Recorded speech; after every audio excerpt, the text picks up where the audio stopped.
discussion que nous avions intitulée Atlas des migrants en Europe, approche critique des politiques migratoires, à l'image de l'Atlas dont je vais vous parler tout à l'heure. Une discussion qui est organisée par le Centre de recherche en sciences politiques, donc le CRESPO, et l'Institut d'études européennes, ici donc à l'Université Saint-Louis. Alors aujourd'hui, on a décidé de prendre prétexte de la publication, donc en novembre dernier, de cet Atlas des migrants en Europe, approche critique des politiques migratoires, par le collectif Migre-Europe, dont nous allons vous parler aujourd'hui, pour essayer de questionner un peu quel est le contenu de cet atlas, et peut-être moins le contenu, mais surtout qu'est-ce qu'il nous dit et comment il éclaire sur l'actualité des luttes autour des enjeux de migration en France et en Belgique notamment. Alors cet atlas, c'est sa troisième version. Il y avait déjà eu une autre version en 2012. Donc on trouve des choses avec tout un ensemble de cartes, de chiffres, de questionnements sur un certain nombre de choses liées donc, aux migrations internationales. Il est divisé en 5 sections. Le premier, c'est penser les migrations. Le deuxième, c'est tout ce qui est la problématique de confinement et d'enfermement. Troisièmement, tout ce qui est délocalisation, sous-traitance et intervention à distance, et notamment au-delà des frontières de l'Europe. Quatrièmement, tout ce qui est route migratoire sur surveillance militaro-policière, et notamment tout ce qui est le cas des violences policières le long des routes migratoires. Et enfin, ce qui nous intéresse d'autant plus ici par rapport à la dernière version, c'est la dernière section de cet atlas qui porte sur l'enjeu mobilisation et lutte, donc qui décrit l'ensemble des luttes à l'échelle européenne, que ce soit de la part de migrants qui ont notamment vécu des périodes de détention ou des collectifs sans papier, que ce soit de la part des hébergeurs aussi, qui viennent en solidarité avec les personnes migrantes, que ce soit en mer, ce qui se passe notamment avec les opérations de sauvetage en Méditerranée au large de la Sicile, de Lampedusa et des côtes tunisiennes et libyennes, ou que ce soit aussi les villes hospitalières, notamment en Espagne. Il y a des très jolies cartes que je vous invite vraiment à regarder. Et enfin, les dernières pages de l'Atlas concluent sur la liberté de circulation, où on est donc de ce principe et de son application, ou de moins de sa défense dans les débats publics. Alors, pour essayer d'envisager un peu le lien entre cet atlas et l'actualité des luttes, on a donc ici 4 intervenants. Donc, nous allons commencer avec Maël Galisson, donc, du GISTI, qui est d'ailleurs contributeur donc, à l'atlas, qui essaiera de nous éclairer au début un petit peu sur qu'est-ce qu'est Migre-Europe, pourquoi cet atlas, et puis quelle a été sa contribution à cet atlas, notamment autour de la thématique des morts en Méditerranée. Ensuite, on passera la parole à la coordination des sans-papiers en Belgique, donc avec Doudou et Rabia ici.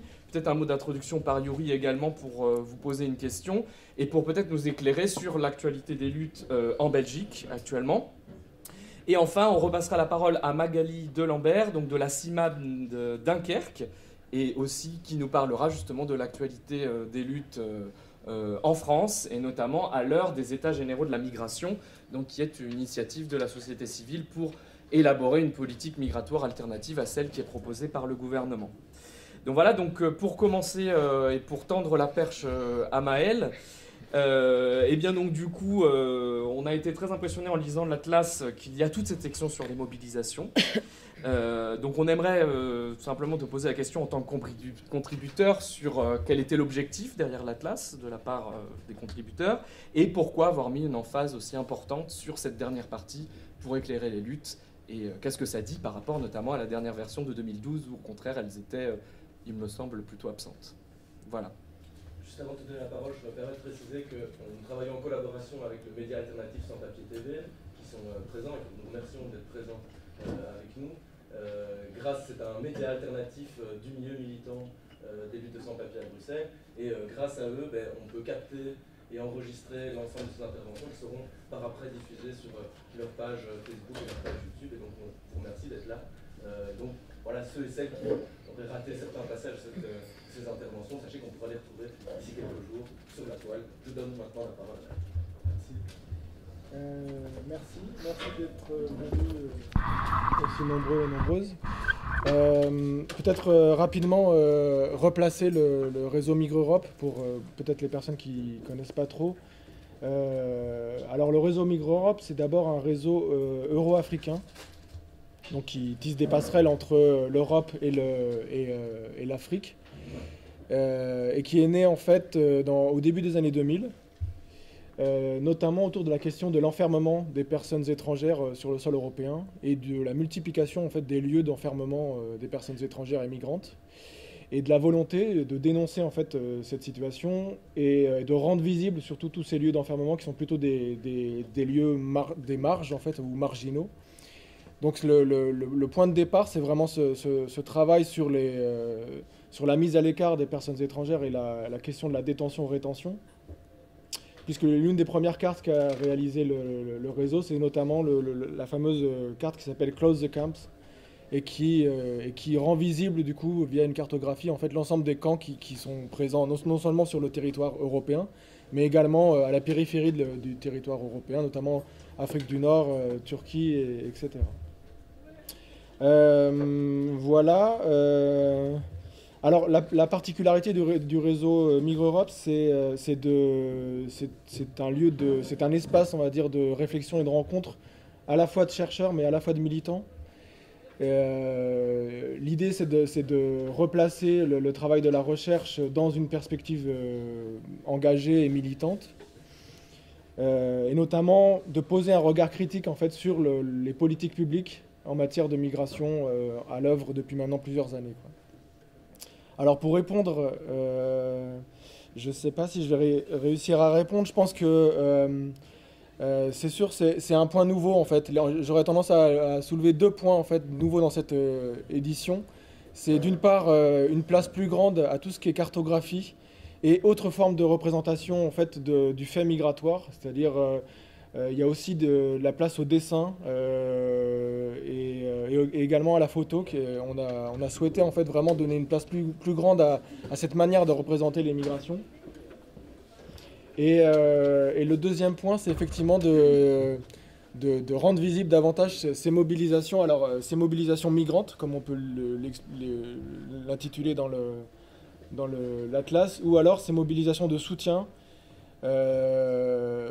Alors est-ce que c'était invisible avant, ou en tout cas on ne le mettait pas dans l'atlas et aujourd'hui on le rend visible en le mettant, ou est-ce qu'il y a aussi une fait que il y a une mobilisation qui est née ces dernières années, notamment depuis 2015 et le fameux décès en fait de Daylan Kurdi en mer Égée. Je pense que c'est un peu des deux. En tout cas, je pense que ce qui est intéressant, c'est de montrer comment, face à ces politiques et à cet entonnoir de politiques, tant au niveau européen, national, il y a cette vague de résistance en fait qui apparaît et qui existe en tout cas et qui crée du coup d'autres possibles en fait sur la question des migrations. Alors j'avais prévu juste de faire un lien avec puisque ma contribution est quand même assez modeste sur l'Atlas, autant être honnête. Et j'ai juste travaillé sur un texte collectif autour de la question des morts aux frontières. Puisque moi, j'ai écrit notamment sur la question des morts à la frontière, non pas à la rive sud Méditerranée, mais à la frontière franco-britannique, en fait. J'ai été militant associatif pendant 3 ans en tant que coordinateur de la plateforme de services aux migrants, qui est un réseau d'associations de soutien aux exilés dans le nord de la France. Et donc, suite à cette expérience, il m'est apparu que les bénévoles, les militants sur place, on était fréquemment soumis, en tout cas on subissait le cas de décès de personnes exilées, qu'on avait ou non côtoyées, mais en tout cas on était directement touchés par ces personnes qui mouraient à la frontière en essayant de rallier l'Angleterre. Et alors dans l'urgence, on s'organisait, on faisait des collectes pour rapatrier le corps ou pour organiser les décès, enfin pour organiser les enterrements je veux dire. Mais on n'a jamais eu le temps de se poser vraiment pour analyser la chose. Il y avait les camarades militants de No Borders qui faisaient une liste, mais qui était incertaine, des fois les infos n'étaient pas très fiables, etc. Et surtout, ils ont commencé leur liste dans les années 2012-2013, quoi. Et donc, moi, j'ai fait le choix en fait de travailler sur cette question et de collecter en fait les informations. En fait, l'idée c'était un peu de sortir du traitement anecdotique qu'on peut voir sur les morts aux frontières et le fait qu'on rattache cet événement juste à des faits divers. Et le fait aussi qu'il n'y avait pas de chiffre officiel, en fait. C'est-à-dire que la préfecture ou n'importe quelle institution locale ne portait aucun chiffre. C'était un événement, une fatalité qui arrivait régulièrement. Quelqu'un mourait soit en essayant de franchir la frontière via le train Eurotunnel, soit en étant écrasé par un camion. Donc il y avait une espèce de fatalité. Et donc, pourquoi compter les morts? Alors cette question du décompte, elle n'est pas nouvelle, hein. Il y a d'autres militants et d'autres acteurs associatifs qui l'ont soulevé. Je pense notamment aux Britanniques de United for Intercultural Action, ou alors le journaliste dont j'ai oublié le nom, mais qui a mené le blog Fortress Europe. Donc en fait, ou encore l'organisation Watch the Med. Et tous ces acteurs en fait ont mis en lumière en fait la question des morts aux frontières et ont comptabilisé en fait ce bilan macabre en fait des politiques publiques. Donc c'est vraiment une initiative au départ militante et associative qui après a été repris par des journalistes, notamment je pense au consortium de journalistes The Migrant Files. Et depuis peu, les institutions officielles comme l'OIM, l'Organisation internationale sur la migration, a commencé à faire ce travail-là. Mais vraiment, c'est un... Et alors pourquoi compter les morts? Justement pour sortir de ce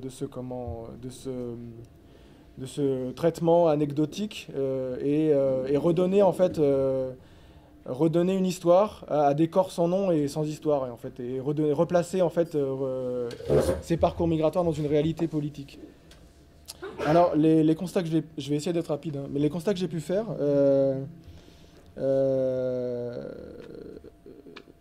c'est que oui voilà, on n'a pas affaire à des événements isolés, mais à une longue et douloureuse liste dans laquelle s'ajoutent les noms et qui dessine les contours d'une frontière meurtrière. On meurt à Calais, on meurt en essayant de franchir la frontière également entre Zeebrugge et Douvres ou d'autres ports du Royaume-Uni. Et alors, je vais en venir au résultat de mes recherches. Je ne sais pas comment on ferme ça. Voilà. Peut-être la première étape, ça a été ce qu'on peut voir là, c'est-à-dire... une liste de noms, avec quand c'est possible l'identité de la personne, quand c'est possible des éléments sur sa vie, et des éléments sur les circonstances de sa mort. Donc voilà ce que mes premiers pas de recherche m'ont mené à constituer cette timeline, qui du coup redonne un visage, une identité quand c'est possible, à ces personnes mortes par la frontière, quoi. Ça c'est le premier point. Ce que j'ai constaté aussi, c'est que voilà, ce qui était les gens mourraient du franchissement de la frontière, ou en tout cas des tentatives de franchissement de la frontière. Près de la moitié des personnes en fait décèdent en essayant de passer la frontière cachées dans un camion ou sous un camion, en étant soit écrasé dans le camion par la marchandise, soit écrasé par les essieux du véhicule, soit en tombant du véhicule, etc. Donc la majorité des personnes tombent à ce moment-là. Ensuite, il y a la question du passage via le train Eurotunnel. Donc là aussi, ça représente 10% des décès. Et finalement, en fait, les cas d'homicide, qui sont parfois relayés médiatiquement assez fortement, ne représentent que 8% des décès. C'est-à-dire que l'image qu'on peut avoir des hordes d'exilés à Calais qui s'entredéchirent pour rejoindre l'Angleterre et qui se tirent... Enfin, ce qu'on a pu voir récemment quand il y a eu une altercation avec des blessés, en fait, dans les faits et dans les causalités de mort, c'est infime, en fait. Les gens meurent du passage de cette frontière, en fait. Et alors, je vais peut-être raccourcir mon événement, mon intervention, mais en gros, ce que je voulais dire aussi, c'est que ma recherche a permis de voir aussi que plus la frontière se referme et plus les exilés tentent ou ont recours à des passages et des voies de passage compliquées et donc risquées. Donc en fait, plus on ferme une frontière, plus on met les gens en danger et plus les risques de mort augmentent en fait. Je le détaille très rapidement, mais ce qu'on a pu voir dans une séquence à Calais, c'est que les gens les exilés passaient principalement par le port, et puis il y a eu un accord franco-britannique qui a décidé à sécuriser, entre guillemets, le langage officiel, mais à sécuriser le port. Donc ça veut dire construction de barrières, surmontée de barbelés, avec vidéosurveillance, etc. Et donc la conséquence de ça, c'est que les exilés ne pouvant plus passer par le port, se sont rabattus sur le site Eurotunnel, le train qui mène la France à l'Angleterre. Et ce passage-là est beaucoup plus compliqué que par le port. Et donc ce qu'on a pu voir, c'est que en 2014, sur 20 décès, il y en avait 0 qui avait eu lieu sur le site d'Eurotunnel. À l'été 2014, il y a un accord entre l'Angleterre et la France qui vise à la sécurisation du port. La conséquence, c'est qu'en 2015, sur 25 décès, il y a 15 personnes qui sont mortes sur le site Eurotunnel. Donc il y a vraiment une causalité radicale, quoi. C'est-à-dire que là où les gens ne passent plus par le port, ils tentent par une autre voie qui est plus compliquée, qui est plus difficile, plus risquée. Et donc il y a une conséquence en matière de mortalité, quoi. Et la séquence s'est poursuivie, ça c'était mon premier constat, c'est-à-dire que quand les autorités ont vu que les gens passaient par l'Eurotunnel, ils ont décidé de sécuriser Eurotunnel. Donc, encore une fois, montage de barrières, de barbelés, vidéosurveillance, des CRS qui tournent autour du site. Et donc, les gens, en tout cas les exilés, c'est plus compliqué de passer par ce site-là et trouvent une troisième alternative au passage qui est celle de passer par les camions. Et celle de passer par les camions, quitte à prendre beaucoup de risques. Et alors, c'est à ce moment-là que se sont développés pas mal ce qu'on appelle les douga-douga, les embouteillages. C'est-à-dire que les exilés provoquaient des embouteillages sur l'autoroute en mettant des poubelles enflammées, en mettant des troncs d'arbres, etc., pour ralentir les camions, pour pouvoir s'infiltrer dans les camions. Et alors, ce qu'on a pu voir, là encore, la causalité est assez rapide, c'est-à-dire qu'en 2014, sur les 20 personnes qui sont décédées, 6 sont liées, sont mortes en fait soit écrasées par les camions, soit dans les camions, etc. En 2015, sur les 25, ils sont 9, et en 2016, sur les 18, ils sont 10. Donc il y a vraiment une augmentation en fait, des personnes décédées en fait, autour du passage via les camions, qui est assez forte, quoi. Donc tout ça pour illustrer en fait, le fait que plus une route migratoire, si on ferme une route migratoire, la route qui s'ouvre à côté sera beaucoup plus dangereuse pour les personnes en migration, quoi. Et c'est notamment ce qui se passe aujourd'hui à Agadez, dans le nord du Niger, où en fait on dit avoir fermé une route, mais en fait c'est d'autres routes qui se... Je fais juste un parallèle. Alors en conclusion, j'avais juste encore quelques éléments à passer. Je ne sais pas si on la voit bien. Donc à partir de la timeline que j'avais réalisée, j'ai travaillé avec le géographe, cartographe Nicolas Lambert, que peut-être certains d'entre vous connaissent. Et la première carte qu'on a réalisée, c'est celle-ci, c'est-à-dire où on a rendu visible en fait via des points et via des bulles qui expliquent des parcours de vie la question de la mort à la frontière franco-britannique. Et alors on a un peu approfondi ce travail puisque récemment on a sorti cette carte qui est en ligne. Où on peut vraiment cliquer sur chaque situation et qui relate un peu la situation ou en tout cas les décès. Par exemple, si je clique ici, hop, dans la nuit du 17 au 18 février 2002, un homme est découvert mort dans le tunnel sous la Manche par une équipe de maintenance. Son âge et sa nationalité n'ont pu être déterminés. Enfin voilà, c'est une manière en tout cas de rendre visible ce constat, en tout cas ce fait politique qu'est que la frontière franco-britannique est meurtrière pour les personnes en quête de protection. Alors, quelle conclusion ? Je ne voudrais pas plomber l'ambiance quand même, parce que l'orientation de la discussion est autre que ce que j'ai pu proposer jusqu'à présent, mais alors soit on est dans une perspective de se dire on en est rendu à juste compter les morts. Voilà notre seul constat en tant que soutien, chercheur, bénévole, vous prenez l'étiquette que vous voulez, c'est de dire on en est juste rendu à compter les morts, comme le font d'autres acteurs militants ou associatifs, comme en France, je pense notamment au collectif Les Morts de la rue, qui comptabilise toutes les personnes qui vivent à la rue et qui décèdent du fait de vivre dans ces situations-là.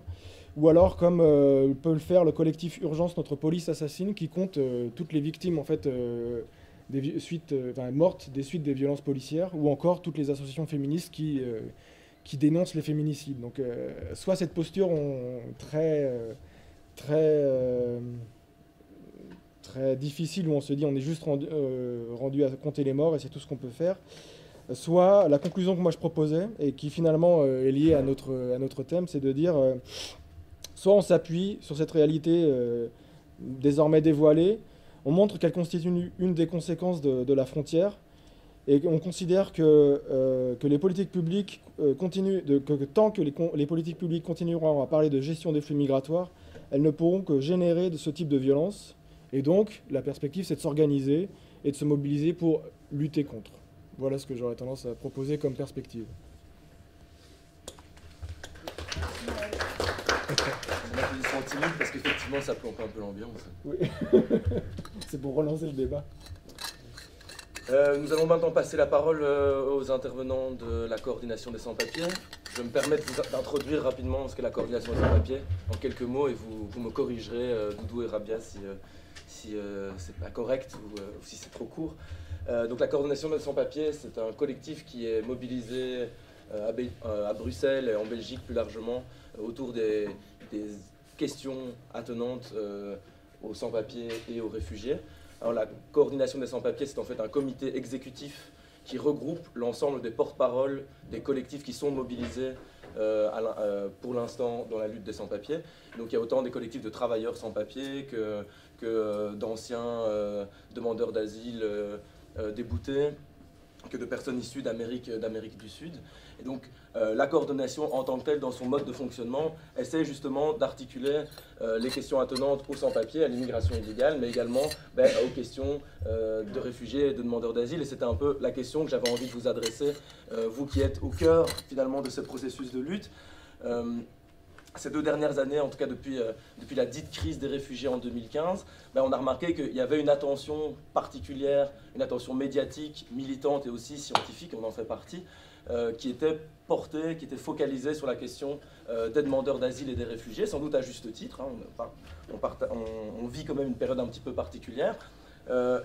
Et qui a eu en fait finalement pour effet tantôt d'invisibiliser une série d'autres questions attenantes aux migrations. Je parle de la question des sans-papiers, la question de la régularisation par le travail, la question de l'aide médicale urgente, ou tantôt de délégitimer complètement certaines catégories de migrants considérés comme mauvais migrants.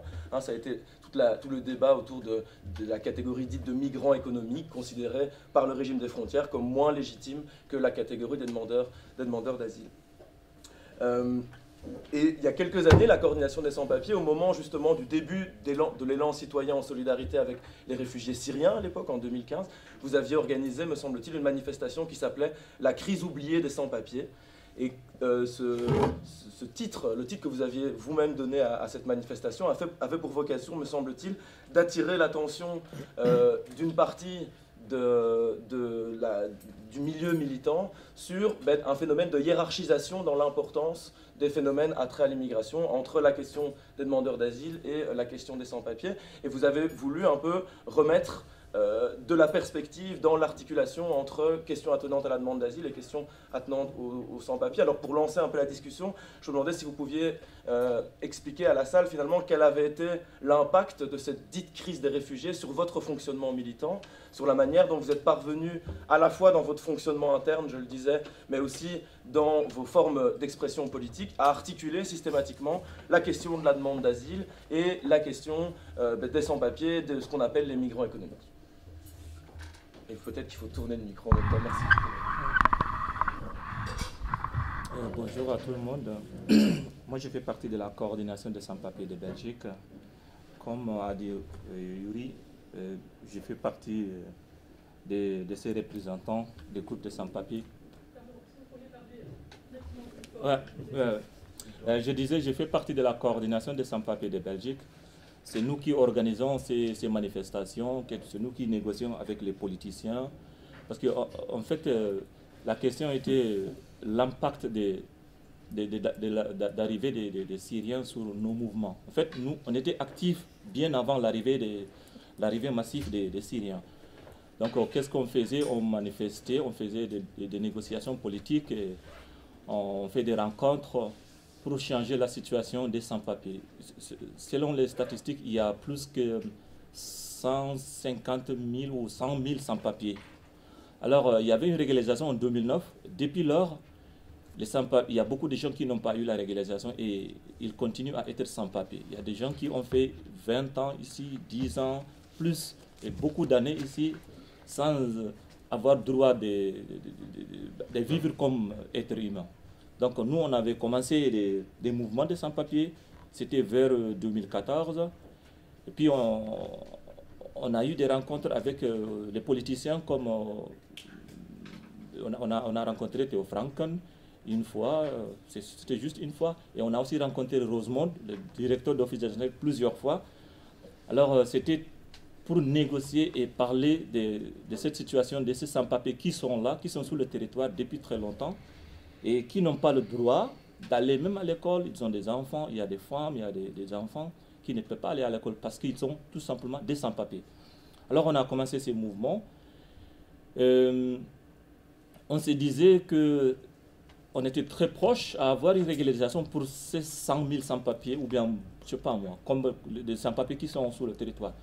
Maintenant, à l'arrivée des Syriens, politiquement, c'est bon de parler des réfugiés que de parler des sans-papiers. Alors, il y avait, premièrement, c'était nous-mêmes, les sans-papiers, qui ont lancé ce groupe de soutien à ces réfugiés ou bien des demandeurs d'asile qui sont arrivés.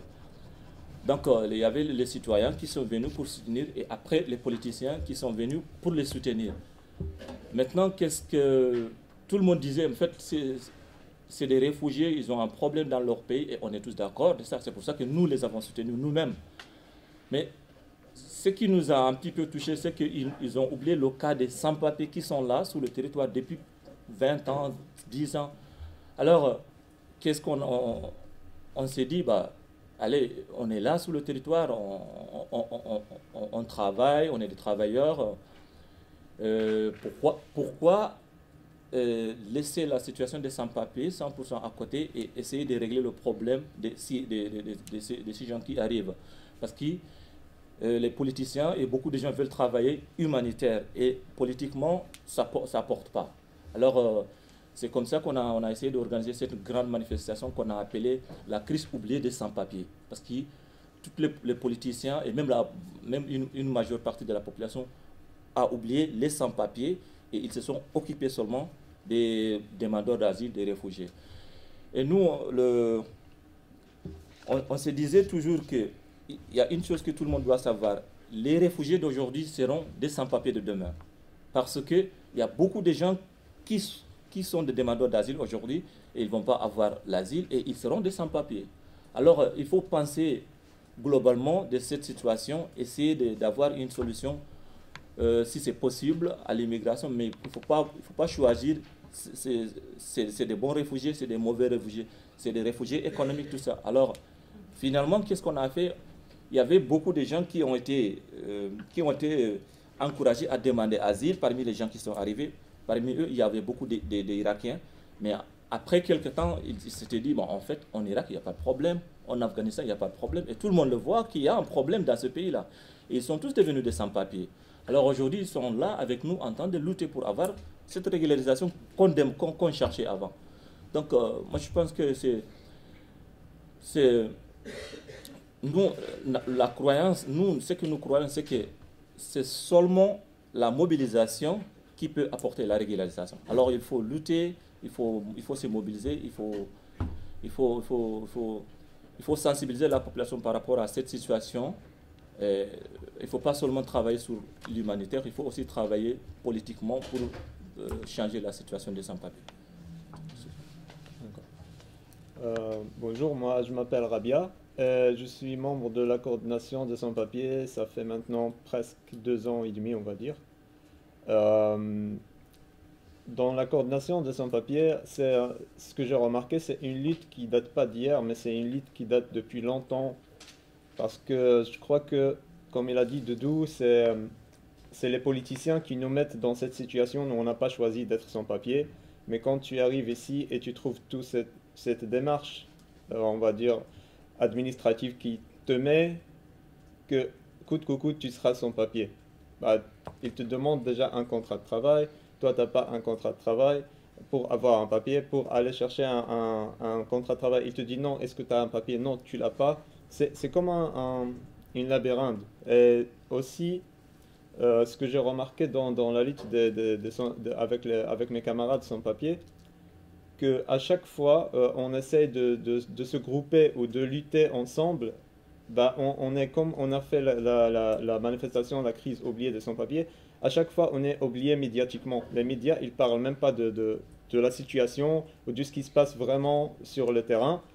Ce qui a donné aussi maintenant les sans-papiers TV qu'ils essayent de ramener un petit peu de lumière sur ce qui se passe vraiment sur le terrain. Parce que quand tu fais une manifestation de 3000 ou de 8000 personnes et les médias, ils parlent juste pour 5 ou 2 minutes, je trouve que c'est un petit peu... il y a quelque chose là-dedans, il y a quelque chose politique qui essaye de camoufler ce mouvement et de ne pas parler et de le laisser à l'écart. On verra après. Et même avec tout ce qu'on fait, on fait beaucoup, on a parlé avec des politiciens, on a essayé de donner des critères, on essaye maintenant de travailler sur des critères clairs sur lesquels on va être régularisé, j'espère. Et on espère que les politiciens acceptent ça. Mais même avec ça, il y a toujours les gens qui contournent la question que toujours on doit chercher ailleurs, toujours on doit chercher des solutions. Je ne sais pas, c'est très difficile. Bah, normalement, avec notre situation actuelle, mais avec les groupes qui existent sur le terrain, c'est très très difficile de lutter même, même de réussir à les faire sortir, c'est très difficile parce que premier problème chez nous, c'est le logement. Le logement pour un sans-papier, déjà au début, c'est la rue. Tu te trouves dans la rue, tu n'as pas de logement, tu connais personne. Après, tu vas voir qu'il y a des associations, peut-être tu vas loger dans une association comme le SAMU ou je ne sais pas quoi. Et après, c'est juste une période, c'est juste la nuit, c'est pas la journée.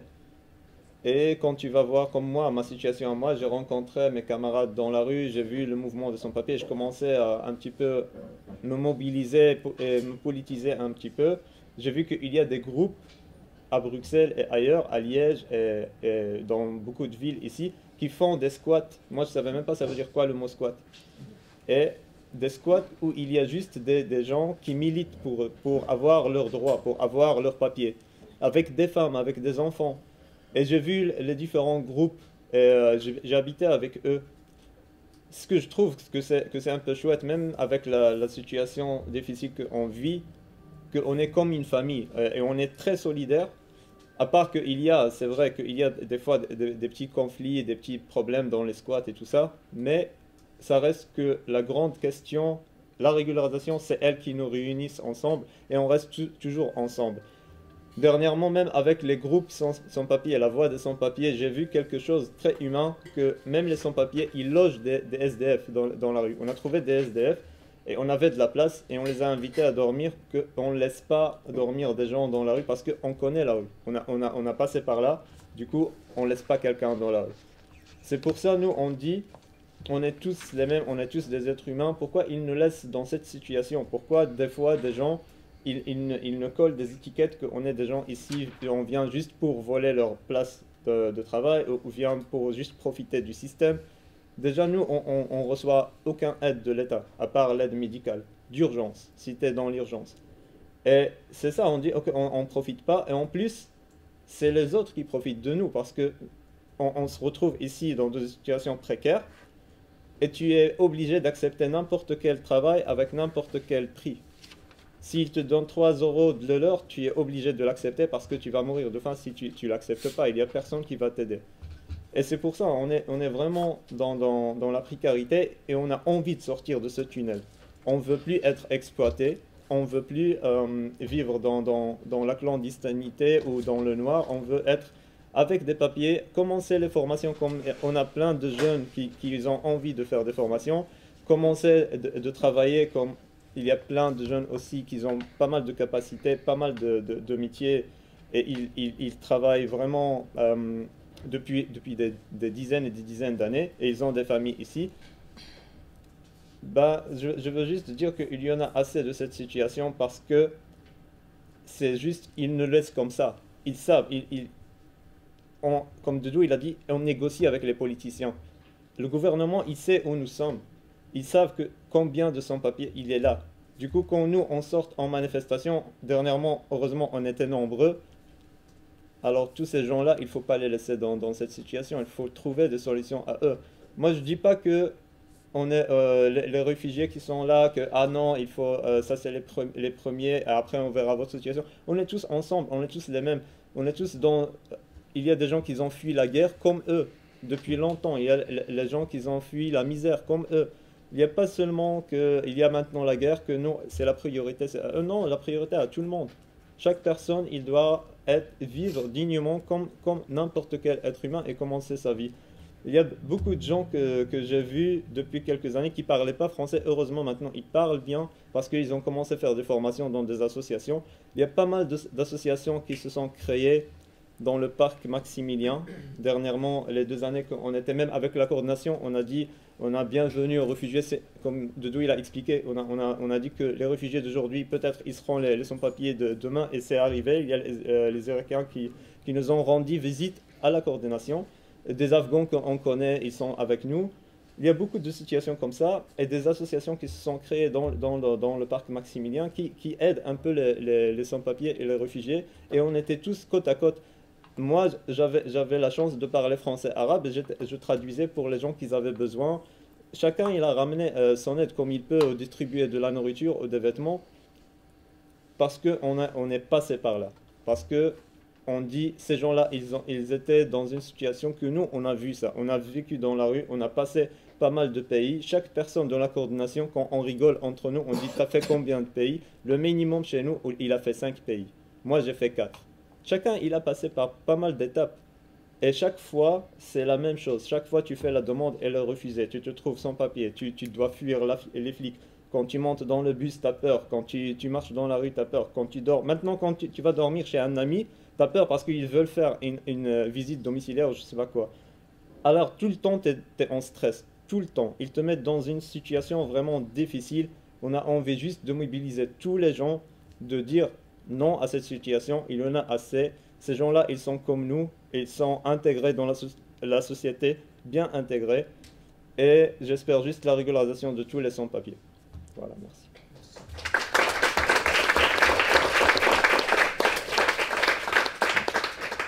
Bien, merci. Maintenant, on va passer donc la parole à Magali qui va nous expliquer un peu ce qui se passe en France, du coup. Ok. Donc voilà, moi je suis Magali, je travaille en fait pour la CIMAD, qui est une association française de défense des personnes étrangères. C'est une association ancienne, donc qui apporte essentiellement du soutien juridique aux personnes étrangères, donc voilà, personnes réfugiées, sans papier, et on intervient dans toute la France. Donc on s'appuie sur un réseau de plus de 2000 bénévoles. Et spécifiquement dans le nord de la France, on intervient depuis 2016 sur le littoral dunkerquois. Donc auprès des personnes en transit vers l'Angleterre notamment, mais pas seulement, hein, auprès des personnes étrangères du littoral dunkerquois qui effectivement sont sans papier et ont besoin ou l'envie d'être régularisées. Donc je vais vous parler un petit peu de la situation plus globale du littoral. Donc moi je travaille à Dunkerque. Dunkerque, ça a environ 30-40 km de Calais. Et donc c'est 2 territoires un petit peu, enfin voilà, où des personnes en transit, voilà, il y a des campements, ce qu'on appelle des jungles, voilà, de personnes en transit qui souhaitent passer en Angleterre. Donc à Dunkerque, c'est essentiellement des communautés kurdes irakiennes. Et puis à Calais, on est plus sur des communautés érythréennes, soudanaises, afghanes. Donc voilà, c'est deux populations différentes. Et voilà, on va dire que le point commun de ce qui se passe sur ces territoires, c'est des personnes qui vivent dans des situations extrêmement précaires, et qui se à la rue et qui vivent qui constituent qui habitent, qui résident ensemble sur des lieux qu'on appelle jungle et qui tentent le passage régulièrement en Angleterre, donc comme l'expliquait Maëlle, via les camions essentiellement. Donc le gouvernement français, en fait, on va dire que la situation sur le littoral français, dans le nord, c'est vraiment emblématique des politiques migratoires européennes, puisque la logique, comme on va le retrouver en Grèce avec les hotspots, c'est vraiment de trier, d'évaluer les situations, de trier et d'expulser. Alors, pour les personnes qui sont... on se retrouve avec des personnes qui veulent aller en Angleterre, mais qui ont pour projet, en fait, qui ont traversé qui ont des parcours migratoires complexes, qui ont traversé plusieurs pays, et dont la route migratoire ne va pas s'arrêter à Calais, mais le projet, c'est d'aller en Angleterre. Elle se retrouve dans des situations, on va dire que Calais, c'est un peu le cul-de-sac, puisque la frontière est sécurisée. Donc, ils vont tenter des passages dangereux, risquer leur vie. Et nous, la CIMAD, on est intervenu à Dunkerque pour mettre en place un point d'accès au droit, en fait, pour les personnes, pour pouvoir les informer éventuellement sur leurs droits en France, si elles souhaitent rester sur le territoire. Le problème auquel on est confronté, c'est que clairement, les personnes qu'on rencontre, elles sont dans des situations d'errance. Elles ont souvent transité par plusieurs pays. Elles ont déjà demandé parfois l'asile dans un autre pays européen. Et elles ont été déboutées dans ce pays. Elles souhaitent rejoindre l'Angleterre en espérant y rejoindre leur communauté ou trouver un travail. Et elle se pose quand même la question de savoir est-ce que je vais rester en France finalement, puisque à un moment donné, ces personnes, elles sont quand même fatiguées et puis elles ont envie de se poser, de vivre dignement comme toute autre personne. Et c'est vrai que c'est là où ça devient compliqué, parce que nous, dans notre rôle d'appui juridique, on va informer les personnes sur potentiellement ce qu'elles peuvent faire en France, quels droits elles ont, comme demander l'asile. Et bien souvent, on va leur dire, en fait, vous allez pouvoir déposer une demande d'asile, mais au vu de votre parcours migratoire, probablement, vous allez être placé en procédure Dublin. Donc la procédure Dublin, je ne sais pas si un certain nombre de personnes connaissent ou pas, mais c'est un mécanisme européen qui va permettre de déterminer quel est le pays responsable d'une demande d'asile en Europe. Donc il n'y a qu'un pays qui est responsable, et la personne, en fait, finalement, elle n'a pas le choix. Donc c'est le pays où elle a transité, elle a déposé ses empreintes, ou c'est le pays où elle a déjà déposé une demande d'asile. Donc concrètement, quand une personne, elle arrive en France, qu'elle a déjà transité, on va dire par exemple par l'Allemagne, qu'elle a déjà déposé une demande d'asile, nous, quand on la rencontre, on va lui dire, vous avez déjà déposé une demande d'asile en France, concrètement, vous n'allez pas pouvoir déposer une demande d'asile en France. Enfin, vous allez pouvoir entamer des démarches, mais vous allez devoir au moins attendre, en général, à peu près 2 ans avant que votre demande d'asile soit effectivement examinée. Donc forcément, les personnes qui finalement se posaient peut-être la question de pouvoir rester en France, et de pouvoir demander l'asile en France, y rester, se disent, en fait, je ne vais pas encore attendre 2 ans, autant tenter le passage en Angleterre. Et la logique aussi, la logique qui est à l'œuvre aujourd'hui en France, c'est vraiment parce qu'il y a un nouveau projet de loi qui va voir le jour, et c'est vraiment d'accueillir les personnes. Alors, c'est ce que, pour reprendre un peu les mots du gouvernement, d'accueillir les personnes qui ont vocation à rester sur le territoire, donc on va dire les réfugiés, les personnes qui fuient des pays en Angleterre, de leur accorder l'asile. Et puis pour les autres, qui n'ont pas vocation à rester sur le territoire, l'objectif c'est d'expulser. Donc notamment en ligne de mire, les personnes qui sont placées en procédure Dublin, elles ne relèvent pas l'examen de leur demande d'asile ne relève pas de la France. Le but c'est de les expulser dans les pays responsables. Et puis pour les personnes qui sont trouvées en situation irrégulière, et c'est ce qu'on trouve, c'est les exilés qu'on trouve sur le littoral dunkerquois qui essayent de tenter le passage en Angleterre, c'est aussi également de les renvoyer, les renvoyer s'ils le peuvent dans le pays d'origine. Alors,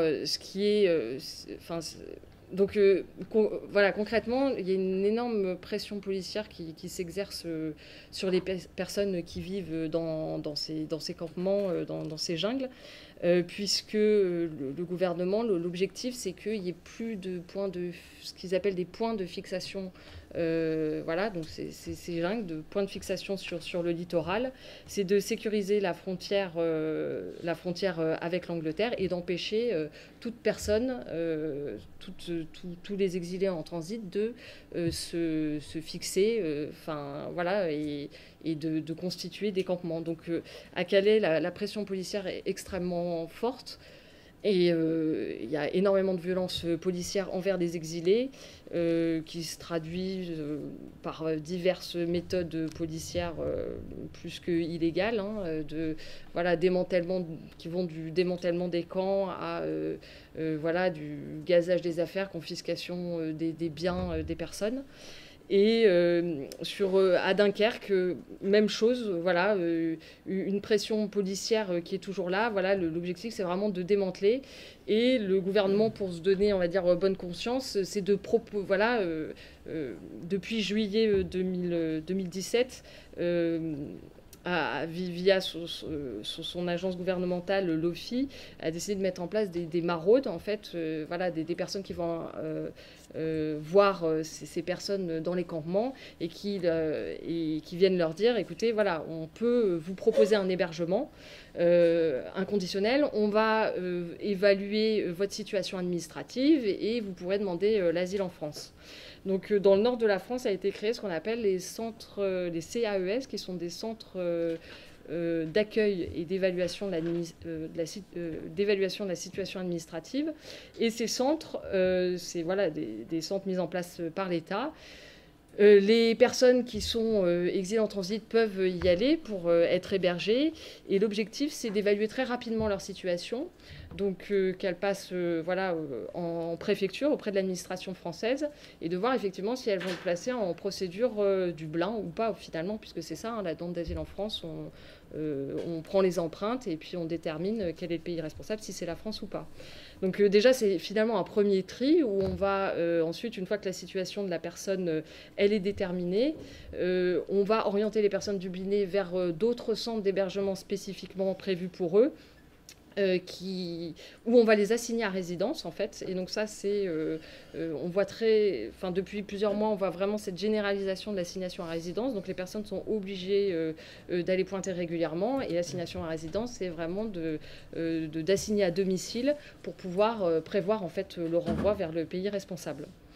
Donc ça, c'est d'une part pour les personnes dublinées et d'autre part, la pression policière, elle s'exerce très fortement. Donc comme je disais, pour les personnes qui tentent le passage en Angleterre, qui sont en situation irrégulière. Donc là, des arrestations très régulières et des placements en centre de rétention administrative, qui sont des lieux d'enfermement pour les personnes étrangères en vue d'un renvoi, d'une expulsion vers leur pays d'origine. Donc ça, c'est vraiment des pratiques qui se multiplient et on voit vraiment finalement, comme je disais, sur le littoral dunkerquois, c'est vraiment emblématique de cette politique, on va dire, migratoire européenne plus largement, qui est vraiment de maîtriser les flux migratoires et de contrôler. Donc et ces personnes, on trie, on évalue et puis on renvoie éventuellement. Donc on pourrait se dire, c'est quand même, en plus les expulsions, c'est très coûteux, ça pourrait être de l'argent qui serait investi ailleurs, comme dans l'intégration par exemple. Et en plus, c'est, on va dire, relativement inefficace, puisque pour les personnes en procédure Dublin, juste pour citer quelques chiffres en France, voilà, on était, par exemple, en 2015, donc la demande d'asile en France, c'est environ 80 demandes d'asile par an. En 2015, c'était 12 000 personnes placées en procédure Dublin et finalement 525 transferts effectifs vers les pays responsables. Donc on voit bien l'inefficacité. En 2016, 22 000 personnes placées en procédure Dublin, donc soit à peu près un quart des demandeurs d'asile, et 1300 transferts effectifs. Donc en fait, en plus, on voit que c'est complètement inefficace comme système. Et puis, en plus, on est confronté quand même à des nationalités qui pourraient quand même prétendre à un statut. Donc on crée de l'errance chez les personnes, une grande précarité, en les plaçant en procédure Dublin, en disant finalement, votre demande elle ne sera examinée que dans 2 ans par la France. Et pour au final, peut-être dans 2 ans, ces personnes seront des personnes qui seront reconnues réfugiées. Voilà, donc pour un petit peu terminer, c'était effectivement parler de ce projet de loi sur l'immigration qui vise en France en tout cas à accélérer les procédures de demande d'asile, à réduire les délais de recours et d'appel pour les personnes demandeuses d'asile. Et puis plus largement d'assigner à résidence avec comme objectif d'expulser les personnes qui sont déboutées de l'asile en fait. Expulser les personnes qui sont en procédure Dublin, expulser les personnes qui sont déboutées de l'asile. Et voilà, on peut se dire que finalement on va se retrouver avec énormément de personnes qui sont déboutées, donc qui se retrouvent finalement sans papier. C'est ce que disait la coordination à l'instant. Effectivement, des personnes à un moment donné qui vont être déboutées de l'asile, qui vont se retrouver sans papier sur le territoire et qui vont être et voilà, c'est toute la situation qui a été un petit peu expliquée et qu'on retrouve également en France. Voilà.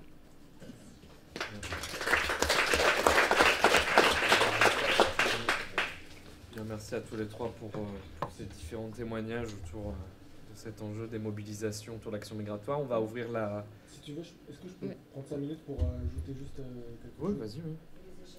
Ouais, voilà, juste prendre la parole juste pour compléter un peu le panel, la présentation qu'a fait Magali, et puis pour répondre aussi à la proposition du débat, à savoir quelle lutte et quelle forme de lutte en fait en France. Je voulais éclairer 2-3 points en plus, notamment la dynamique qui s'est créée en fait suite à l'été 2017 et qui a pris le nom en France des États généraux des migrations et qui est né en fait du refus des pouvoirs publics de créer un espace de discussion avec les organisations associatives et militantes impliquées sur les questions migratoires.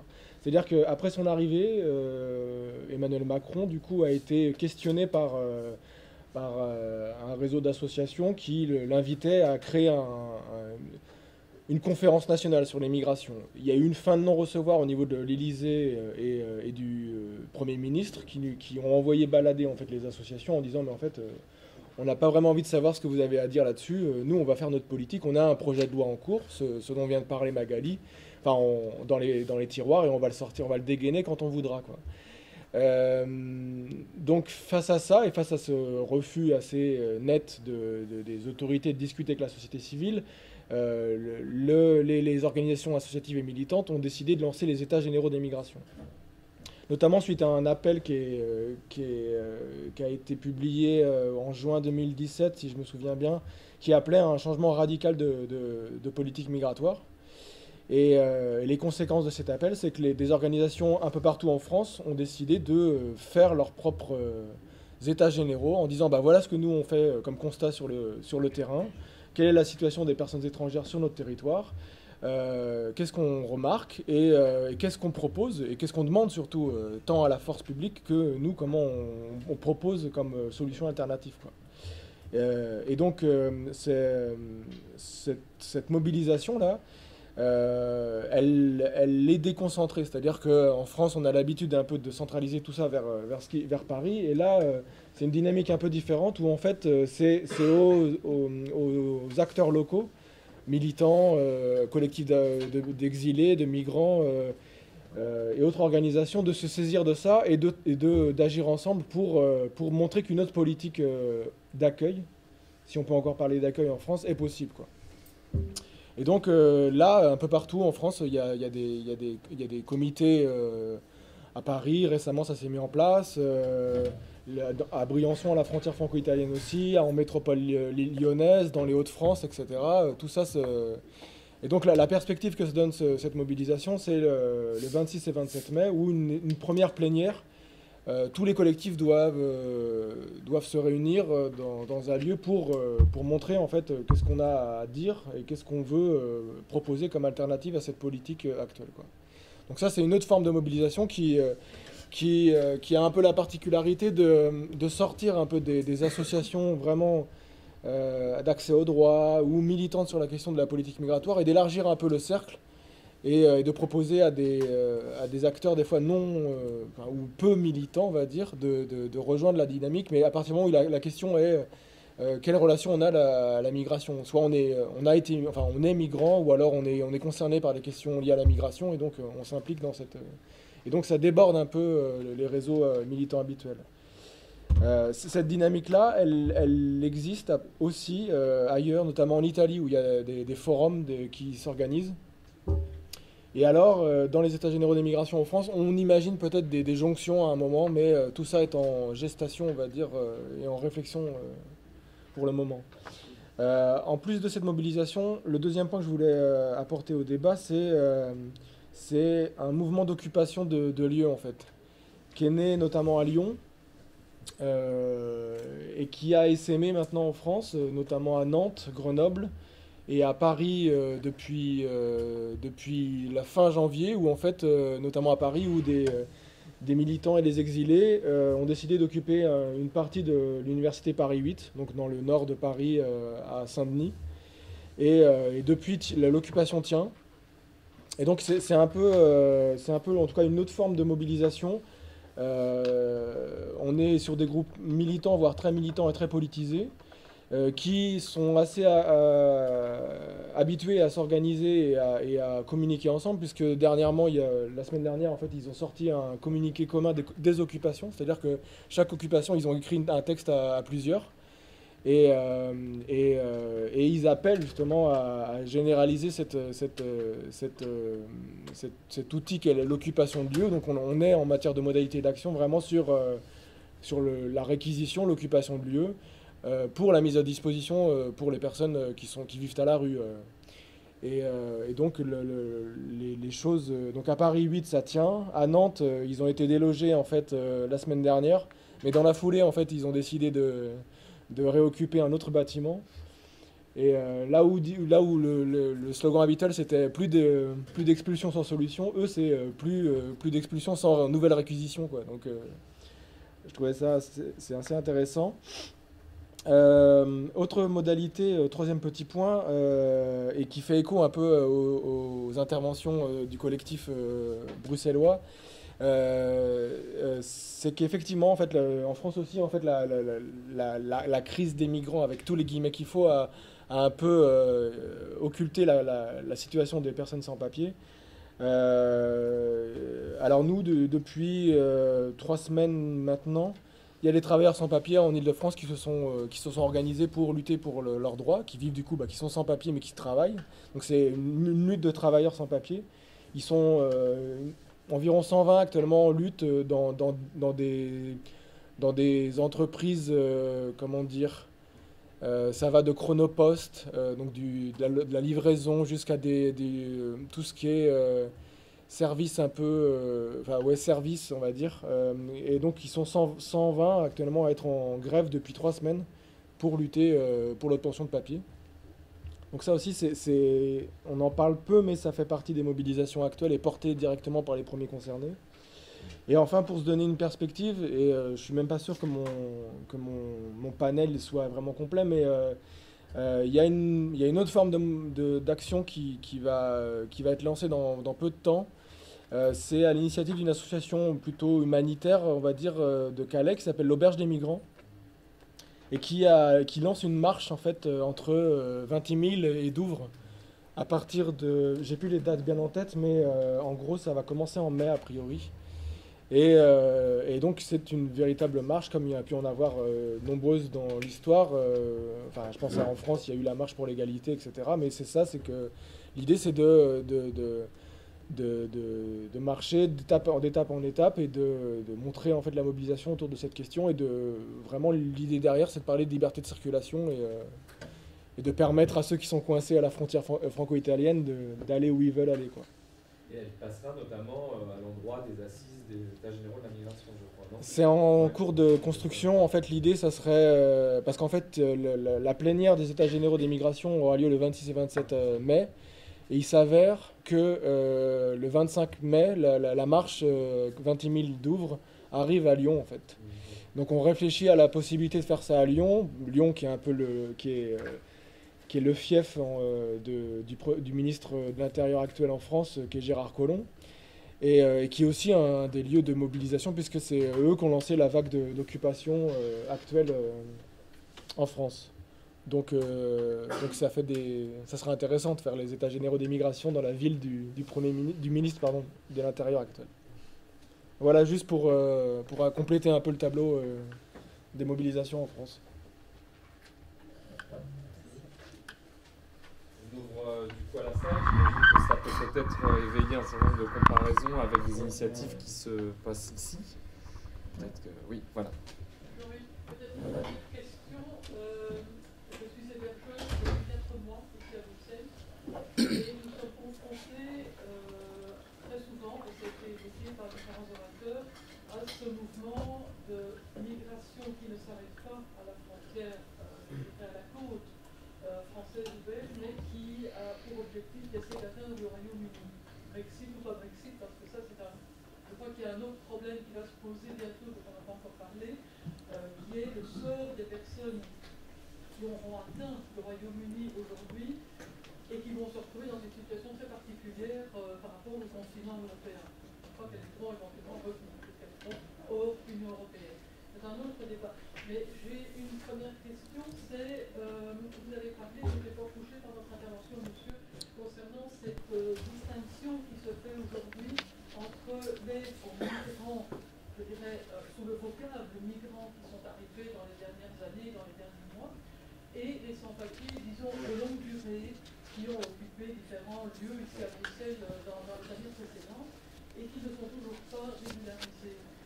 Y a-t-il de ce côté-là également, dans cette population de sans-papiers de longue durée, je dirais, qui ne sont pas qualifiés aujourd'hui de migrants, même si derrière c'est en fait c'est la même chose, également un mouvement vers le Royaume-Uni en disant ben, finalement nous on n'y est pas arrivé, ça fait 5-6 ans qu'on est en Belgique, on n'a toujours pas de papier, on ne sait toujours pas quel serait notre sort, on va suivre ce mouvement vers Calais, la frontière, vers le Royaume-Uni, ou est-ce que de ce point de vue-là, il y a effectivement deux populations assez différentes aujourd'hui, les sans-papiers qui quand même gardent l'espoir et restent de façon plus statique peut-être sur le territoire, et ceux dont on vient de parler, qui ont tendance en tout cas à quitter la France ou la Belgique vers le Royaume-Uni, parce qu'ils ont compris que de toute façon sur le continent, ils n'auront pas de papier.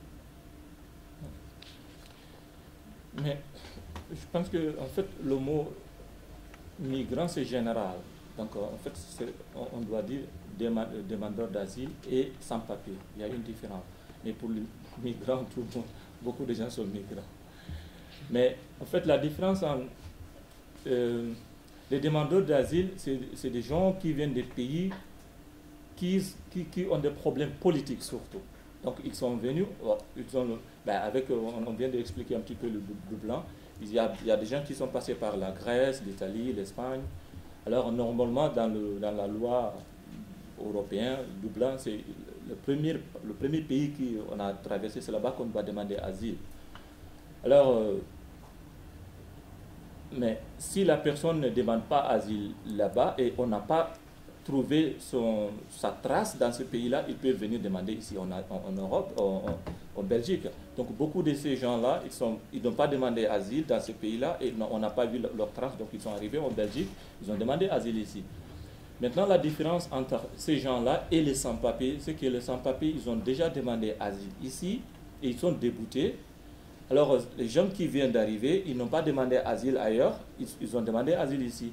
Alors, politiquement, on se dit que ces gens-là, ils méritent d'avoir le papier. Mais pour les sans-papiers, politiquement, ils disent que bon, ces gens-là, on a vu leur cas, on a étudié, on a vu que bon, c'est des gens qui n'ont pas de problème dans leur pays. Ou bien on n'a pas cru tout simplement. Donc, en fait, c'est ça la différence. Alors, pour nous, on est des gens qui sont arrivés ici. Il y a des gens qui ont demandé asile, mais il y a ceux qui n'ont pas demandé asile. Donc, sans papier, ce n'est pas seulement quelqu'un qui a demandé asile. Ça peut aussi être un migrant, comme l'a dit Yuri, des gens qui viennent de l'Amérique du Sud. Donc, ces gens-là aussi sont des sans-papiers. Alors, l'État fait la différence entre ces deux-là. Donc, les réfugiés ou bien les demandeurs d'asile, ils ont beaucoup de charge d'avoir les papiers. Mais bien que ces sans-papiers, ils parlent la langue, ils sont intégrés. Dans tous les cas, ils sont intégrés. Il y a ceux qui ont leur travail. Moi, je connais quelqu'un même qui a une société, je ne sais pas comment il a fait, mais il a une société, il paye des cas, mais il est toujours sans papier. Alors, parfois, ça n'a pas de sens. Moi, je pense que, de toute façon, on ne peut pas... L'immigration, c'est depuis la nuit des temps, ça fait partie de la vie des gens. Alors, on ne peut pas l'arrêter, il faut juste les gérer. Comment les gérer, c'est ça la question. Les politiciens, ils utilisent ça comme moyen d'avoir les votes. Tout le monde connaît Magida Bloch, elle était venue à l'immigration, elle était la politicienne la plus célèbre de la Belgique. Maintenant, elle est ministre de la Santé et personne ne l'aime. Donc c'est comme si on vient à l'immigration, on s'en fout des sans-papiers, des migrants, on fait tout. Donc tu es aimé la personne, mais alors si on commence à toucher la population, par exemple à la santé, les gens disent « Ah, allô, elle n'est pas une bonne personne ». Donc c'est plus ou moins comme ça. Mais pour le cas des gens qui veulent traverser pour aller en Angleterre, c'était expliqué ici un petit peu. Il y a deux choses. Tout d'abord, ces gens-là se disent de ne pas parler la langue, ils veulent aller en Angleterre parce que c'est des gens qui viennent des pays anglophones, comme ça. Donc ils veulent... Et aussi le fait qu'on a demandé asile déjà en Europe, on ne s'est pas demandé on ne sait pas continuer là, parce qu'il y a le Dublin. Mais si on va en Angleterre, là, ça ne fait pas partie des Dublin. Alors on peut recommencer la vie comme demandeur d'asile et tout ça, qui n'est pas possible sur le continent européen. Donc c'est plus ou moins comme ça. Je ne sais pas si vous avez répondu à ma question. Ma question était en France, les personnes qui sont sans papier, qui sont là depuis longtemps et qui sont toujours sans papier, est-ce qu'elles ont ce mouvement d'aller également alors de renoncer à attendre en Belgique et d'aller en Angleterre? Mais je pense qu'il y a des gens qui essayent. Hein. Comme la raison que je viens de... Le fait qu'ils ont demandé asile en Europe, ils ne savent plus demander dans un autre pays de l'Europe. Alors, en Angleterre, c'est possible. C'est possible de demander asile. Alors, il y a ceux qui essayent d'aider. Mais il y a aussi des gens qui veulent rester en Europe parce qu'ils parlent la langue et ils sont bien intégrés, tout simplement. Les gens de la coordination, en fait, depuis longtemps, ils sont mobilisés dans ce mouvement et ils ont décidé de ne plus bouger d'ici, en fait, jusqu'à ce qu'avoir une solution quoi, à la régularisation. Parce que ça fait longtemps, comme je viens de dire aussi quand je parlais au début, chacun, le minimum, il a fait 4-5 pays. Et c'est un parcours pas léger. Je dis 4-5 pays, c'est un parcours de 6 ans, 8 ans. Personnellement, j'ai fait 5 ans. Mais il y a des dizaines d'années et tout. Mais à la fin, quand tu changes de pays, comme ces migrants maintenant qui veulent aller absolument à l'Angleterre, s'ils ne passent pas, je crois qu'ils vont changer aussi de la Belgique vers la France, vers, je ne sais pas, vers l'Espagne. Mais après, ils vont se fatiguer, comme nous tous, on a dit. Moi, mes arguments, c'est je parle bien français. Alors j'ai dit, je suis arrivé à Bruxelles, j'ai trouvé pas mal de gens que j'aime bien, que je connais, qu'ils essayent de m'aider et on s'entraide entre nous. J'ai décidé de rester. Il y a pas mal comme à mon cas, à moi, ils ont décidé de rester.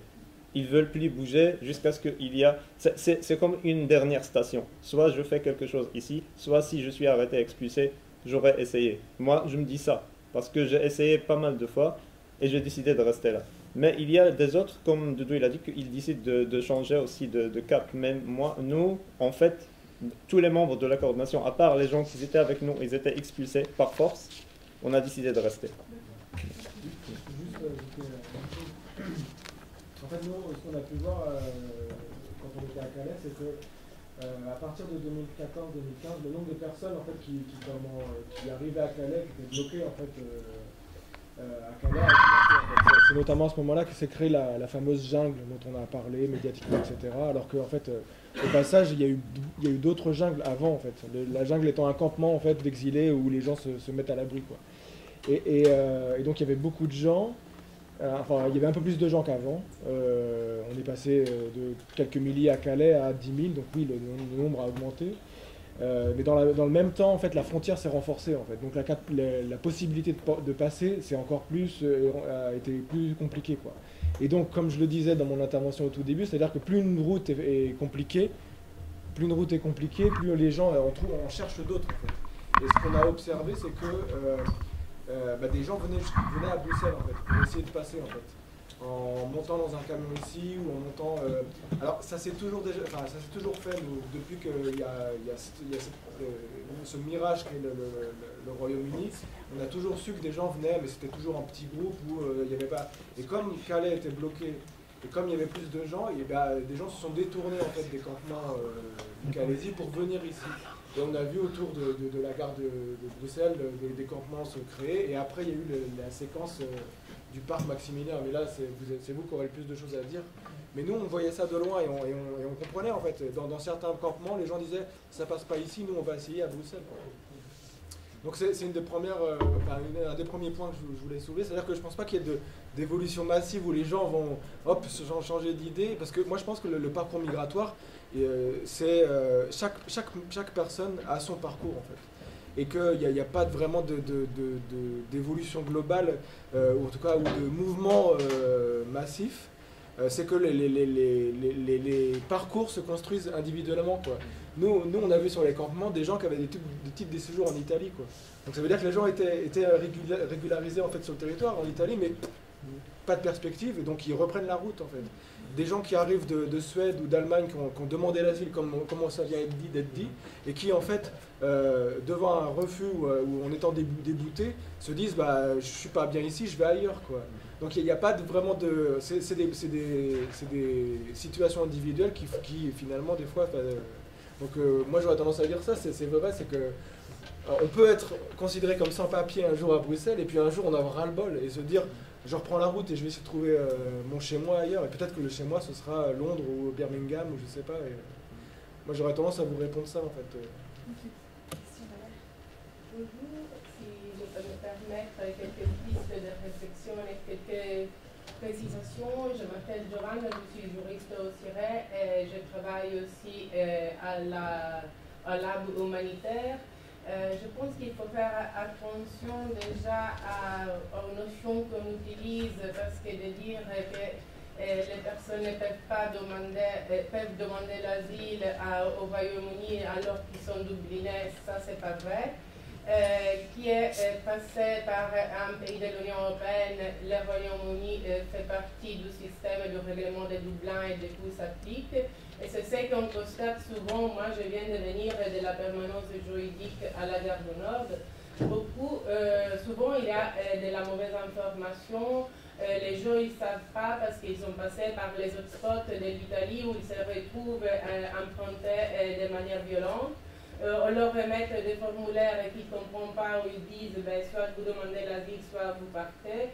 Et ceci fait que mais avec d'autres raisons aussi, telles que la facilité de pouvoir circuler au Royaume-Uni d'une carte d'identité, ou le fait d'avoir le partage de la langue, fait en sorte que les gens ont la tendance de bouger vers ces pays-là. Mais je suis d'accord avec l'intervention après, et c'est pourquoi pour vous les hébergeurs c'est important d'orienter les personnes vers les services spécialisés en droit des étrangers. Chaque histoire est différente et on ne peut pas généraliser et de dire non, en fait, tous les migrants en transit, ce sont des Dublinais. C'est une première chose. Après, malheureusement, pour revenir à ton intervention, le gouvernement belge a déjà fait passer ce projet de loi qui la France pour l'instant est en train de travailler. Nous avons eu au moins dès juillet 2 textes de loi qui visent les mêmes sujets et qui visent la transcription en droit belge, la transposition de différentes directives européennes et de certains articles du règlement de Dublin. Les associations telles que les CIREM et d'autres associations qui travaillent en droit des étrangers ont essayé de faire du plaidoyer politique et dénonçant la situation parce que même les conseils d'État belges n'avaient pas donné d'avis parce que c'était un texte de loi de 400 pages. Ce texte malheureusement a été publié hier. Ce texte prévoit beaucoup de procédures accélérées au CGRA, des notions qui font partie de l'externalisation des politiques européennes telles que la notion des pays tiers sûrs, qui permettra de renvoyer les migrants vers tous les pays de transit où ils ont un lien de connexion, mais d'autres notions des pays sûrs. Du coup, si vous voulez, on travaille parfois avec la CIMAD, avec les GIST, si vous voulez un échange de bonnes pratiques, en tout cas pour savoir qu'est-ce que nous avons essayé de faire ici au niveau belge. Voilà, c'est le bienvenu. Et troisième petit point, je tenais à préciser aussi qu'aujourd'hui, on est aussi pour la classe des Migros. Le CIRE est membre de Migros depuis des années. On a un projet EPIM en commun où on essaie de dénoncer au niveau européen toutes ces politiques d'externalisation, notamment l'approche hotspot tenue par l'Union européenne. Ces migrants, ils ont droit à l'accueil et en pratique, ils se retrouvent dans des centres de tri. Et aussi pour dénoncer toute cette mauvaise toute l'obscurité et l'opacité qui visent les accords qui peuvent être des pactes migratoires, mais aussi les accords de réadmission et tout l'accord de l'Union européenne-Turquie. Et tout cet accord que l'Union européenne fait preuve d'imagination et qui met de plus en plus en place pour renvoyer les migrants vers leur pays. Voilà. Merci. Vous voulez... Petite question, mais merci pour la précision concernant le fait que le Royaume-Uni est membre du règlement Dublin. Après, je voulais revenir sur 2015, en effet ce qui s'est passé au parc Maximilien, quand des demandeurs d'asile s'y sont installés, et je sais comme d'autres que vous étiez en effet les premiers sur place, mais malheureusement, à cette époque, le mouvement ne s'est pas, les mouvements différents ne sont pas rassemblés. Aujourd'hui, la situation est quelque peu différente, parce que comme tu l'as dit, Maëlle, en effet, on voit qu'il y a beaucoup de personnes qui tentent de rejoindre le Royaume-Uni, qui arrivent à la gare du Nord de Bruxelles, donc des personnes qui ne prétendent pas à l'asile ici, qui sont dublinées, qui ne le sont pas, voilà, des situations complexes. Par contre, moi je me demande aujourd'hui, plateforme ou sans la plateforme, est-ce que finalement le statut de sans-papiers, les statuts de ces personnes qui sont également en transit et sans revendication sur le territoire belge, est-ce que finalement ne sont pas plus proches et ne vous permettent pas de tendre vers une convergence? Et est-ce que vous voyez dans les mobilisations, dans les manifestations et dans vos contacts et vos pratiques quotidiennes des liens qui peuvent se faire avec ces personnes d'une manière ou d'une autre? Ouais, bah justement, dernièrement, ce qu'on a remarqué, qu'il y a une mobilisation aussi des citoyens envers ces gens-là. Ils essayent d'aider le maximum ces gens-là et de ne pas les laisser dans la rue. On a vu les dernières rafles au parc Maximilien des gens qui étaient venus pour la gare du Nord pour prendre un bus ou chercher un passeur ou je sais pas quoi. Mais il y avait des rafles, il y avait des arrestations un petit peu, on va dire, violentes. Et ça a été médiatisé d'une façon ou d'une autre. Et ça a donné qu'il y a une mobilisation citoyenne envers ces gens-là que j'ai cru quand on a fait notre manif, celle d'avant, quand on a organisé avec la coordination et quelques soutiens, qu'on sera comme d'habitude pas très nombreux. J'étais étonné qu'il y a 3000 personnes dans la rue et j'ai dit qu'il y a quelque chose qui se passe là. Il y a un changement de la situation. Les gens, ils nous parlaient de tout ce qu'ils ont vu, comme cette dame qui est ici, il héberge quelqu'un. Que les gens, ils commencent à héberger les gens, ils commencent à parler de ces sans-papiers, qu'est-ce qu'ils viennent chercher ici. Nous, comme anciens sans-papiers, on va dire politisés entre parenthèses, quand on sort dans des manifs et on organise, on a le contact avec ces gens-là direct. Mais quand je parle, dernièrement, j'ai parlé avec des Érythréens et des Soudanais. Toujours l'idée c'est d'aller là-bas, c'est d'aller vers l'Angleterre. Ils veulent même pas s'installer ici. Mais j'ai même reçu la phrase que même s'ils me donnent un papier ici, moi je veux y aller là-bas. Je ne sais pas c'est quoi le but, c'est quoi l'envie. Ben, je sais pas, est-ce que c'est la langue, est-ce que là-bas c'est plus facile, je ne sais pas vraiment. Mais il y a toujours cette décision d'y aller vers l'Angleterre. Avec cette mobilisation de citoyens que nous, on va dire qu'on ne l'avait pas quand j'ai commencé à lutter avec les sans-papiers, que presque on était ignorés. Il faut peut-être profiter, comme tu viens de dire, profiter de cette occasion, parce que cette occasion, peut-être, il ne va pas se refaire une deuxième fois, et qu'on mit à l'évidence notre présence aussi, que voilà, nous aussi, on était là depuis le début, on était les premiers au parc Maximilien, et on était les derniers expulsés, en fait, avec des flics. Il y avait mes derniers amis, heureusement, je n'étais pas là. Il y avait des amis qui étaient arrêtés, les derniers dans le parc Maximilien. Il y avait même un ami à moi qui avait sa tente sur la tête. Il dit, je ne veux pas y aller, mais avec les flics, tu sais que c'est violent. Et ils ont dégagé tout le monde avec lacrymogène et tout ça. Alors, je dis que s'il y a les sans-papiers qui sont politisés, qui se mobilisent, et qui ont peut-être ouvert le parc Maximilien pour héberger ces gens qui étaient là, et pour dormir dans le parc Maximilien, et à la fin, tous ces gens-là, ils ont disparu parce qu'ils ont vu les flics, et c'est les derniers que c'est le sans-papier. Je crois qu'il faut trouver aussi une solution pour ces gens qui sont depuis longtemps ici. On est très nombreux, 150 000 travailleurs dans les territoires, c'est pas rien. On cotise dans l'économie de ce pays. Je crois qu'on n'est pas une charge. Bah, ça, on le redit et on le dit. Avec la coordination de sans-papiers et les citoyens, en fait, on doit faire quelque chose et on doit juste, j'appuie toujours sur ça, les médias. Il faut médiatiser le maximum, il faut parler de nous le maximum, soit dans des débats comme ça, des universités, ou soit dans les médias journalistes ou télévisés, pour peut-être sortir de cette ignorance.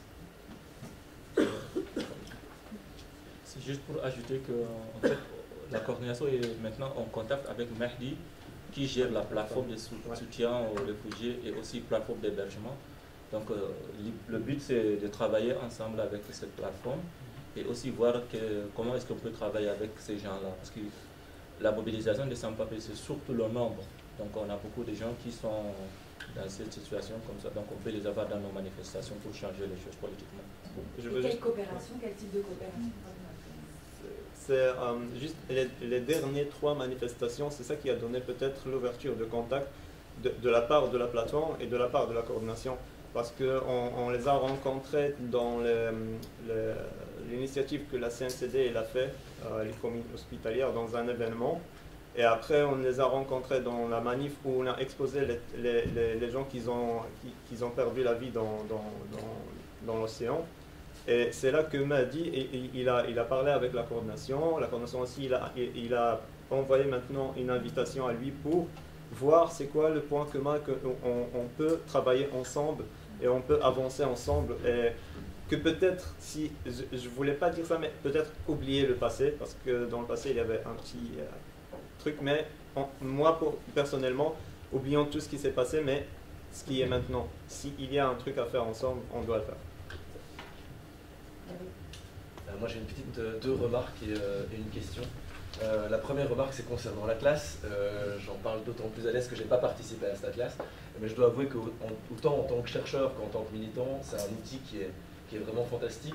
Et ce qui est d'autant plus fantastique que c'est autant un outil militant à destination des chercheurs, c'est-à-dire qu'il y a une série d'informations qu'on ne trouve pas en fait dans une série de thèses de doctorat aujourd'hui. Et à l'inverse, c'est un outil théorique à destination des militants Damien l'a dit, il y a tout un chapitre qui revient sur les moments de mobilisation, qui donne également, qui offre des perspectives de réflexion et d'action pour le futur. Et en plus, quelle belle équipe aussi. Vous êtes les meilleurs en ce moment. Non mais il suffit de voir les noms pour ceux qui travaillent là-dedans. Karen Ekoka, Alain Maurice, Michel Agier, Louis Tassin, ce sont en ce moment dans le milieu francophone, dans le milieu scientifique, les meilleurs et les plus critiques et qui collaborent pour créer cet atlas-là. Moi, c'est vraiment pour la pub pour le coup, mais j'incite vraiment chacun et chacune à se fournir avec l'atlas parce que c'est vraiment un outil qui est aussi un espace de rencontre entre différents milieux en vue de renforcer systématiquement le champ opposé, que ce soit le champ de la recherche ou le champ du militantisme. Ma deuxième remarque, c'est pour rebondir sur ce que tu disais tout à l'heure, Rabia. Tu disais, finalement, nous, on est un collectif qui cherche à mettre en visibilisation la question des sans-papiers. Et je voudrais quand même préciser que cette mise en visibilité, elle n'est pas sans risque. Vous êtes assez bien placé depuis maintenant quelques années, notamment depuis l'avènement de Theo Franken au poste de ministre de l'Immigration. Mais tu le disais toi-même, il y a une forme d'hypocrisie puisqu'on est nous-mêmes en contact avec les autorités politiques et que historiquement, il y a toujours eu une espèce d'accord tacite entre réseaux politiques et réseaux militants pour que les porte-paroles des milieux sans-papiers, ceux qui vont porter le fer à la table, dans les ministères, jouissent d'une forme de protection, fût-elle minime, et on voit que depuis Theo Franken, c'est plus du tout le cas. Au contraire, c'est les porte-paroles, les têtes militantes qui sont traquées, chassées, arrêtés et expulsés. On pense évidemment à Ahmed Karimi qui a été expulsé vers l'Afghanistan il y a quelques mois. On pense évidemment à So Aliou qui était un de vos collègues jusqu'à il y a quelques mois au sein de la coordination. Et puis, à Malik aussi. Et puis évidemment, il y a eu le 9 février dernier une descente de police, c'est important de le rappeler aussi, une descente de police dans une ASBL culturelle du centre de Bruxelles, l'ASBL Globaroma, qui, prétextant un contrôle social, pendant une exposition, notez la perversion, pendant une exposition d'artistes migrants, est venu faire une descente et plusieurs personnes se sont fait arrêter. Parmi eux, un membre de votre collectif qui est Mounir Tari, qui est toujours à Stenokerzeel depuis le 9 février dernier. Et puis l'artiste Djihad Shaher, que je sais que tu connais très très bien.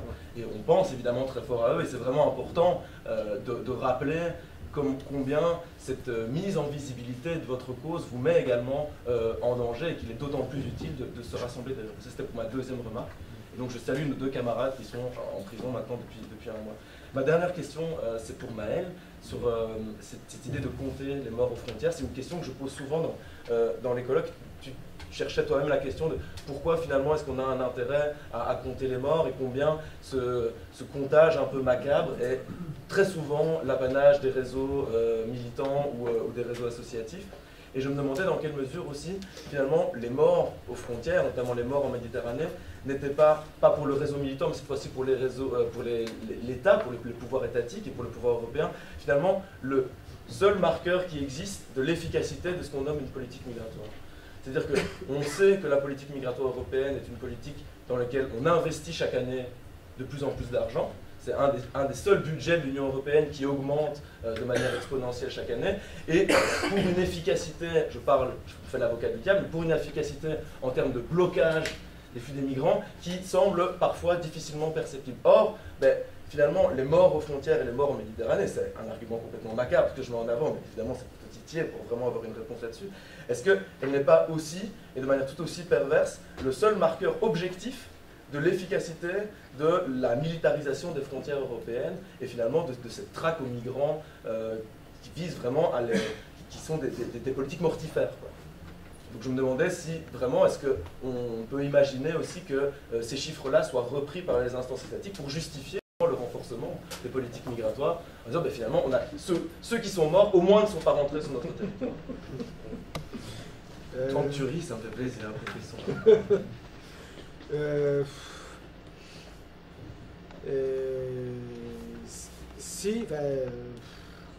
Comment répondre à cette question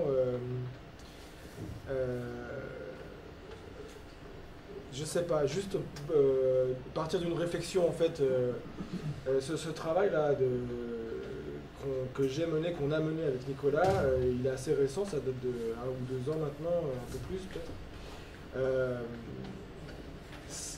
comme tu le disais, ça outille aussi. C'est-à-dire que ça a permis d'avoir notamment aux associations militants sur le terrain, d'avoir des informations, des données. Enfin, moi, je ne l'ai pas dit, en plus, je reprenais mon intervention. J'ai comptabilisé qu'entre 1999 et aujourd'hui, 2018, du coup, 206 personnes étaient décédées en essayant de franchir la frontière. Donc, ça donne des données, ça permet d'outiller le discours, etc., de rendre visible un fait social, en fait, finalement, l'existence d'une conséquence des politiques publiques.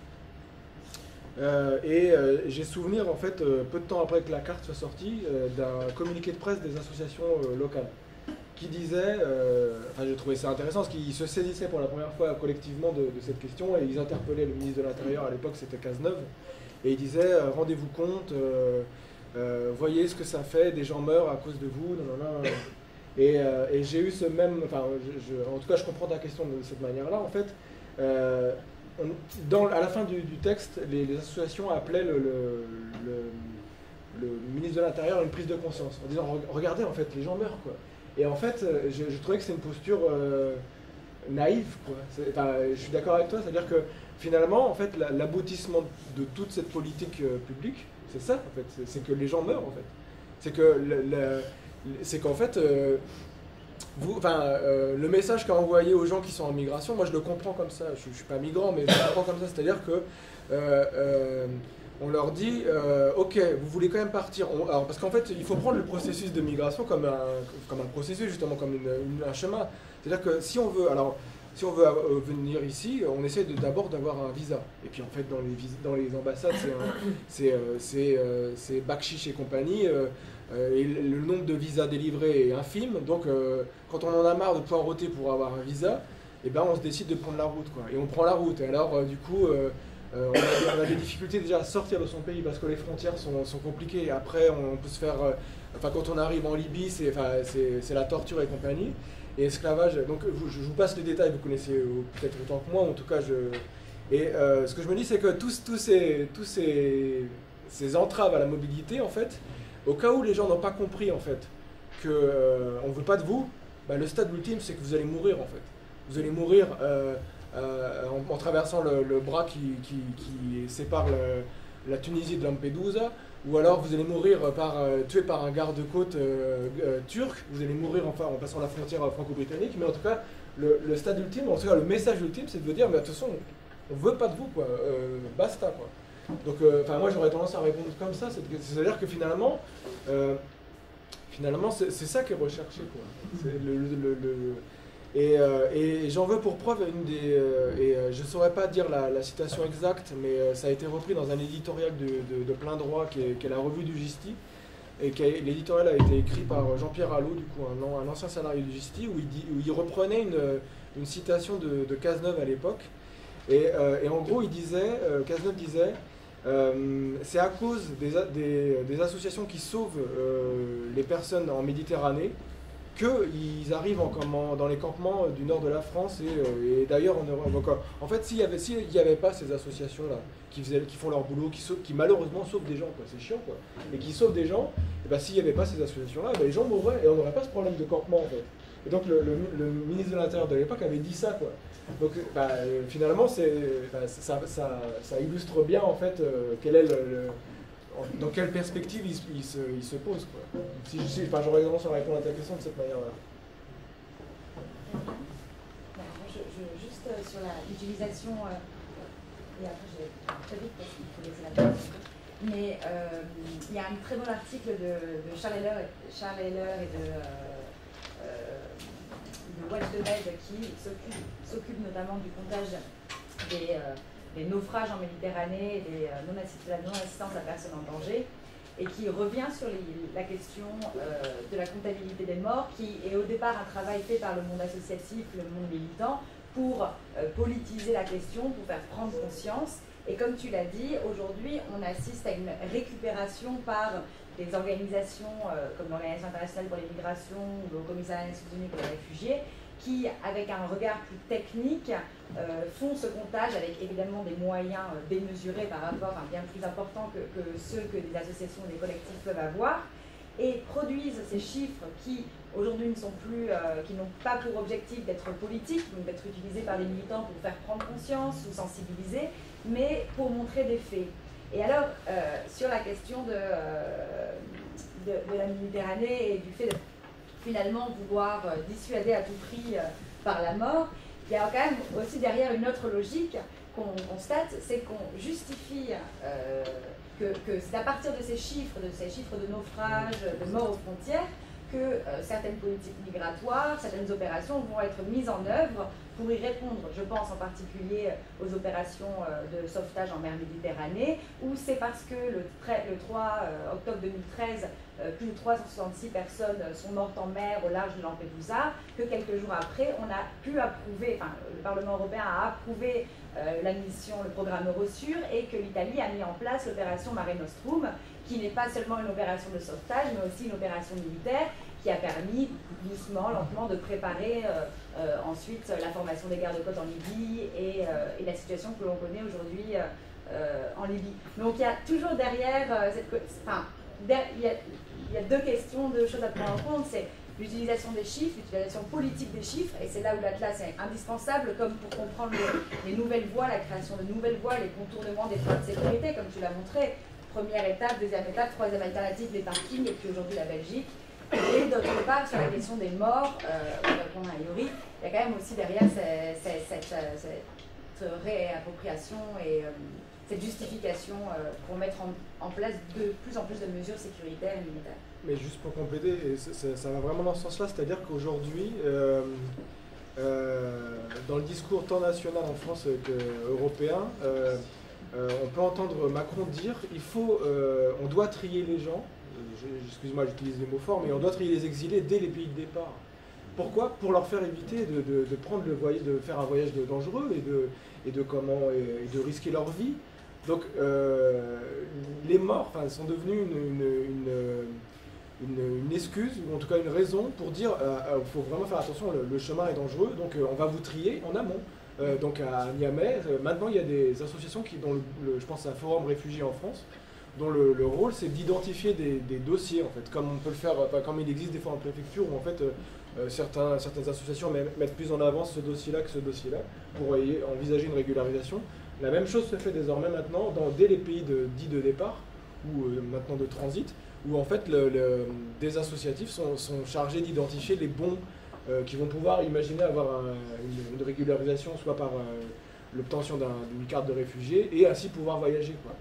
Et c'est justifié, ce genre d'emploi est justifié par le fait de dire ne prenez pas la route, c'est trop dangereux, donc on va vous trier maintenant. Donc en tout cas c'est le complément de... Voilà, on voulait pas plomber l'ambiance, mais finalement on a réussi quand même. Du coup, s'il n'y a pas d'autres questions, c'est facile de la salle.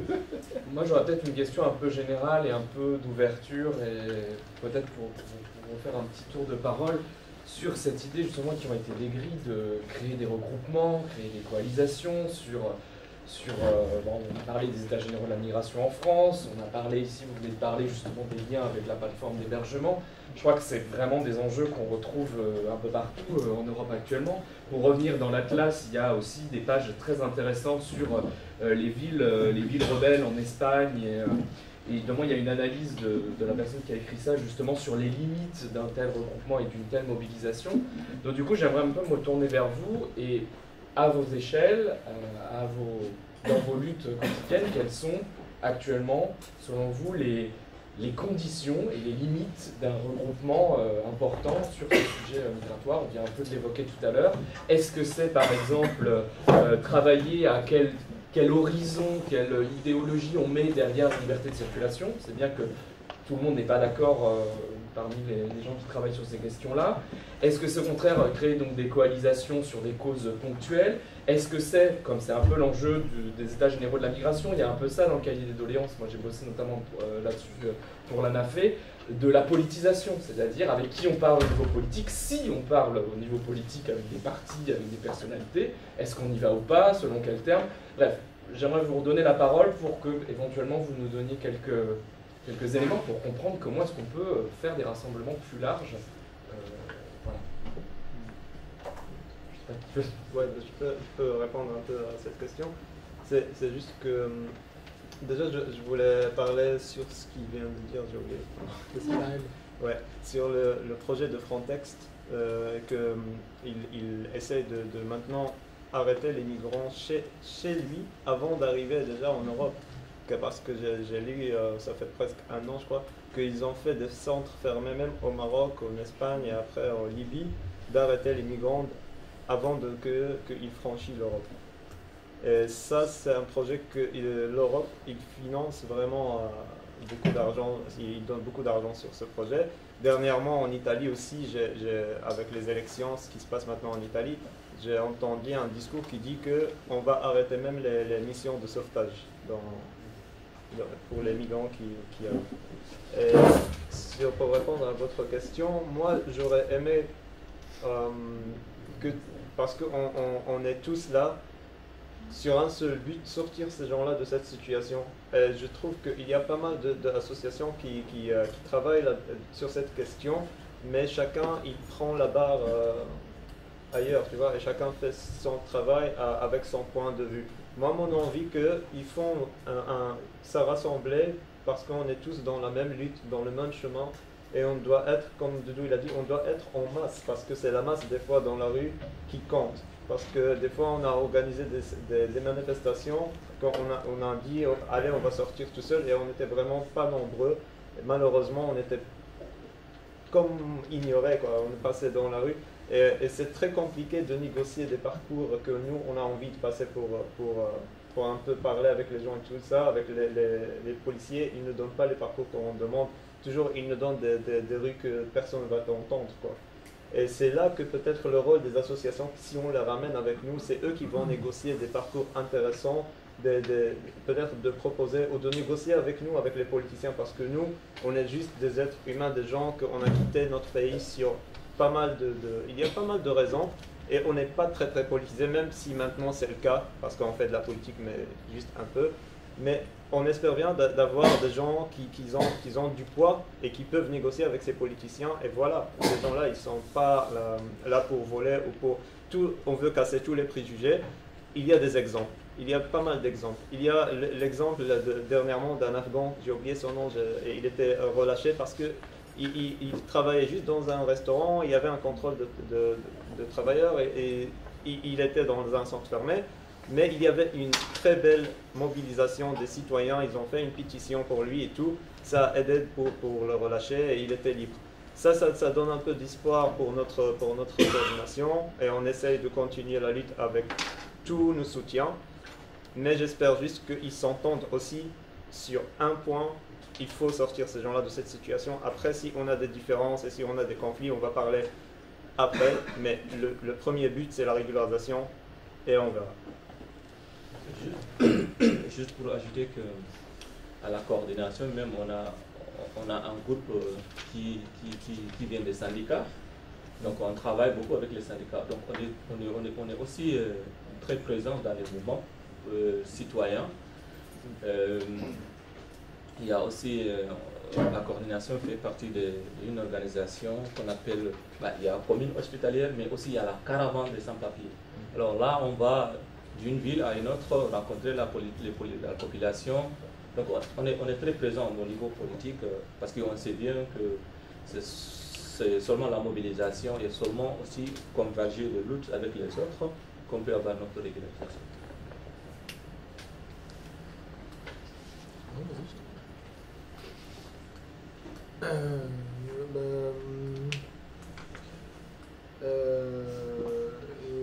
Essayer de ramasser mes idées. Moi, je pense que c'est complexe de travailler ensemble, d'agir ensemble collectivement. Alors, les États généraux des migrations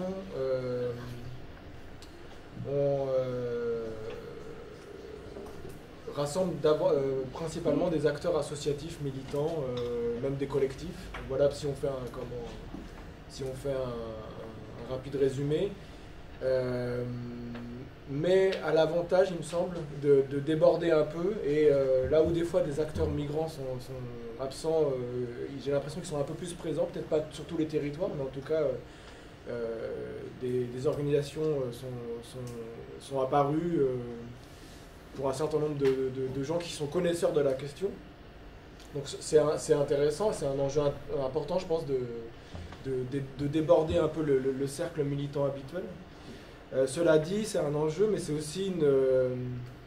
aussi alors ça peut servir de renouveau, parce qu'il y a aussi, moi je le constate, il y a aussi des organisations qui ont l'habitude de travailler ensemble, qui sont dans des routines un peu fonctionnelles, et l'arrivée de nouvelles organisations peut un peu renouveler ces pratiques-là, quoi.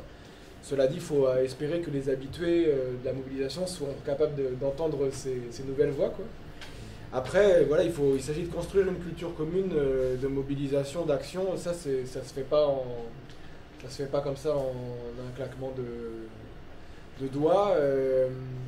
Je crois que c'est un des enjeux à avoir dans la démarche des EGM. Je parle aussi à toi parce que du coup tu es mobilisé là-dedans. Je me dis que s'il y a un truc à réussir, c'est comment on agit ensemble en fait, et être capable de créer un espace où en fait tout le monde a à peu près trouvé sa place.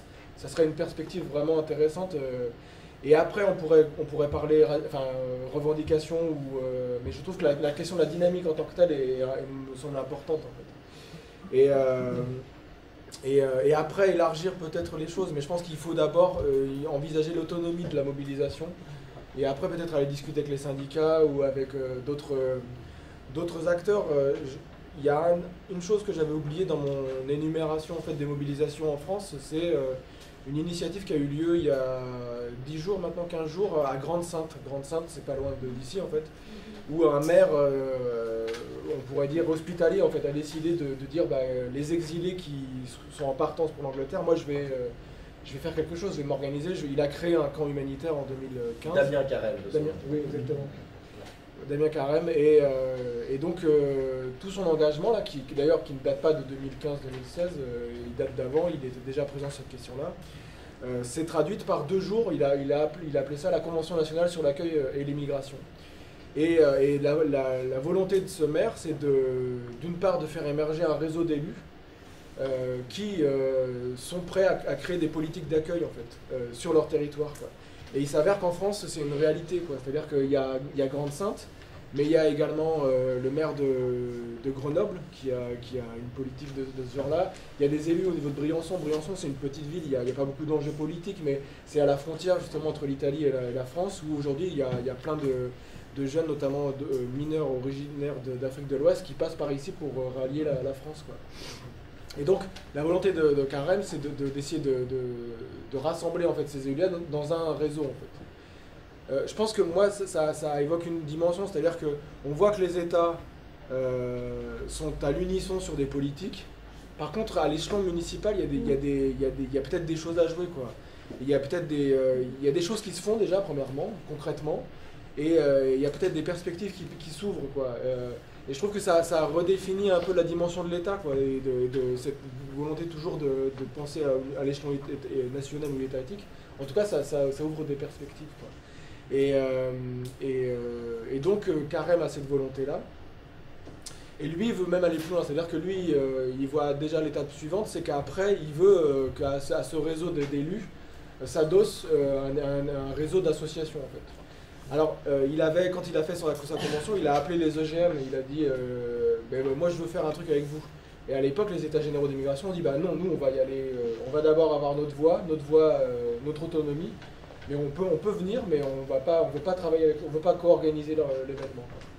Donc je sais pas, ce qu'il faut noter, c'est qu'il y a une émulation, quoi. Il y a des choses qui se font, quoi. Il y a ce qui s'est passé à Bruxelles, nous de France et d'ailleurs, on regarde ça avec des yeux, on trouve ça génial, quoi. Et donc il y a ces résistances locales qui après se tissent, et je pense que c'est des perspectives en tout cas qu'il faut avoir en tête et qui font du bien aussi politiquement, quoi. Magali, peut-être tu veux...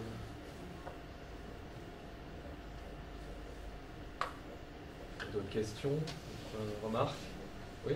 Une question tout à fait naïve, mais par rapport aux institutions, aux communes, aux universités, aux écoles hospitalières, je me demandais s'il n'y avait pas une démarche similaire à faire tout simplement, par rapport aux candidats.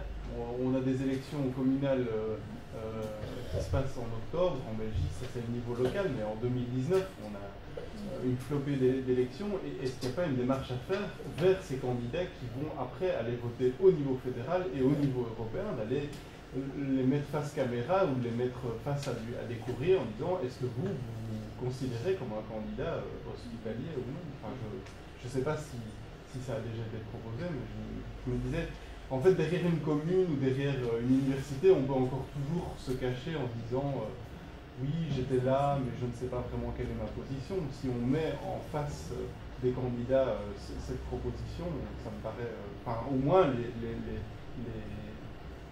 les candidats sont forcés d'afficher leur couleur, entre guillemets, et ceux qui votent aussi sont au courant dans l'autre sens. Si je peux me permettre de répondre un instant, je ne crois pas que c'est une question naïve, au contraire, c'est une question tout à fait pertinente par rapport non seulement aux élections, mais de manière générale dans le dialogue qu'on peut avoir avec les élus. Je crois que justement l'initiative de communes hospitalières qui commence à bourgeonner pas mal, et pas seulement à Bruxelles, mais également en Wallonie, notamment, je ne sais pas quelle est la situation en Flandre, ce sont des opportunités justement pour faire sortir ces consensus. Parce que, je vois, par exemple, moi j'habite à Watermal-Boisfort, ça a été véritablement un travail entre les différents groupes politiques pour faire émerger la motion et la faire voter donc, favorablement le mois dernier. Il y a eu un véritable travail qu'on doit prolonger maintenant, et je crois que ce sont des opportunités de contact véritablement qu'on peut avoir en tant que citoyen et aussi évidemment au niveau des associations, pour dire par exemple, voilà maintenant, vous êtes commune hospitalière, concrètement, quel est le cahier des charges? Quelles sont les priorités? Comment est-ce qu'on fait avancer l'école, par exemple, hospitalière, la piscine hospitalière de la commune? Tous ces éléments qui font partie du cahier des charges, qui ont fait que la motion est passée, maintenant il faut concrétiser ça. Et il y a effectivement 6 mois pour commencer à faire un programme avant le mois d'octobre. Madame, excusez-moi, parce que vous avez l'air d'être bien au courant effectivement de cette campagne des communes hospitalières. Est-ce que vous pouvez justement expliquer comment, à Boisfort, qui est une commune écolo en l'occurrence, comment est-ce que cette prise de décision de devenir commune hospitalière s'est également, comme vous disiez, concrétisée dans une série d'éléments très, très matériels peut-être? Alors pour l'instant, je ne sais pas dans quelle mesure on peut dire que c'est concrétisé. Ce qui s'est passé, c'est que les contacts qui ont été noués avec les différents groupes politiques de la commune, donc il y a eu Polo, mais il y a aussi des filles, il y a les socialistes, il y a le ML bien sûr, ont abouti à l'adoption de la motion, en fait d'une double motion, la motion commune hospitalière et la motion contre le projet de loi sur les visites domiciliaires, la perquisition. Donc ça a été passé. Ce qui était fort intéressant, juste pour l'anecdote, c'est que les chefs de groupe politiques s'étaient mis d'accord pour lire, chose qui est obligatoire, je crois, en collège communal, le texte de la motion. Et comme c'était assez long quand même, je crois que ça faisait 2 pages environ, ils se sont mis d'accord avant la séance pour théâtraliser un petit peu cette motion. Et donc chacun a lu une partie. Et donc le premier lisait, le maire, le maire était le dernier, disons les socialistes, puis les écolos, puis etc. des filles. Et au moment où le bâton est arrivé, je dirais, au MR, la personne a fait un peu le show en disant « Bon, vous savez que nous sommes d'habitude, moi je suis d'habitude favorable à ce que le gouvernement propose, même si c'est difficile, vous comprenez, c'est pas toujours facile, etc. » Et alors on s'est tous un peu attendus à ce qu'ils disent « Bon, vous comprenez, cette fois-ci je peux pas dire, je peux pas y aller. » Et puis au contraire, il a terminé sa phrase en disant « Mais je trouve que cette fois-ci il faut y aller. » Et donc il a voté aussi, et donc c'est passé à l'unanimité. Maintenant, c'est un slogan, c'est un terme, voilà, commune hospitalière. Derrière, il y a tout un cahier des charges qui vise justement à concrétiser, et c'est là ce que je viens de dire, c'est qu'en fait, il faut maintenant, utiliser ce tremplin pour faire sortir la concrétisation. Et quand on dit par exemple, je prends un simple exemple, mais vous avez des écoles communales, vous avez des écoles maternelles, dans lesquelles par exemple aujourd'hui à Boisfort, et je crois que c'est aussi le cas à Uccle, ce sont des communes hospitalières, mais il n'y a aucune école qui a proposé de mettre en place le français comme langue étrangère. Donc il n'y a en fait aucune classe d'accueil pour les personnes qui sont soit hébergées chez des citoyens, soit, et c'est encore pire, je pense que quand c'est le cas par exemple comme à Uccle, où vous avez une maison MENA sur le territoire, ces gamins sont obligés de prendre 3 bus pour arriver en centre-ville pour suivre le français langue étrangère. Alors qu'il y a des écoles maternelles, communales, des athénées, il y a tous les niveaux de scolarité dans la commune, et non, il faut qu'ils prennent le bus, le tram, etc., pour arriver à suivre leur cours. C'est aberrant. Donc ça, ce sont des choses sur lesquelles il faut avancer. Je prends d'autres exemples, ce sont les terrains de sport communaux, là aussi, même chose. La piscine, pourquoi ne pas favoriser l'instauration d'une carte spéciale, moins chère ou gratuite, pour ces personnes qui sont enregistrées dans un POO ou dans une maison MENA, etc., pour qu'ils puissent effectivement venir à la piscine. Est-ce que ça veut dire que par exemple, par voie de conséquence, une personne qui n'a pas de papier et qui se balade sur la commune de Boisfort n'a aucune chance de se faire interpeller par la police et de se faire arrêter par exemple? Ou est-ce que le bourgmestre est engagé à ne pas signer les avis d'expulsion? Parce que Maëlle le disait, il y a un réel pouvoir aussi qui est délégué aux communes, alors, aux villes. Je suis un citoyen de base. Je ne sais pas dans quelle mesure un bourgmestre qui est chef de la police communale ou fait partie du district, puisque par exemple Boisfort fait partie de Boisfort ou d'Erguem-Uccle, donc ça fait quand même 3 communes, ça fait 3 bourgmestres, peut s'opposer à par exemple des perquisitions qui seraient ordonnées au niveau régional. Je ne sais pas. Mais disons qu'en tout cas, il s'est engagé, et ça il l'a dit pendant la session, à ne pas ni les favoriser, c'est le minimum, mais également à ne pas lui-même les demander. Voilà, donc on se sent pour l'instant relativement à l'aise, mais concrètement, voilà, vous avez raison de poser la question, et quand je prends le cas des terrains de sport, de la piscine, etc., on est effectivement là dans un vide pour l'instant, puisque un gamin qui est par exemple en centre MENA ou en centre Co à Woluwe-Saint-Pierre et qui viendrait chez moi parce que je l'héberge pour un week-end, chose qui est autorisée, eh bien, n'a aucun droit, en principe, d'aller par exemple à la piscine, alors qu'on va lui dire, mais qu'est-ce que tu fais là sur ton smartphone toute la journée, pourquoi tu ne fais pas du sport? Il faut être un peu cohérent, à un certain moment, il faudra le faire. Donc, cette concrétisation doit se faire, et je pense que ce tremplin de motions qui sont passées sont des opportunités pour les citoyens, pour nous, de continuer le dialogue avec les politiques pour leur dire, bon maintenant, qu'est-ce qu'on met en avant, qu'est-ce qu'on va faire d'abord d'ici par exemple les élections. Donc on pourra vraiment aussi aider les politiques à montrer un bilan, à montrer qu'on n'a pas simplement voté une motion qui est un bout de papier, mais on a été plus loin et on a effectivement fait quelque chose. Merci.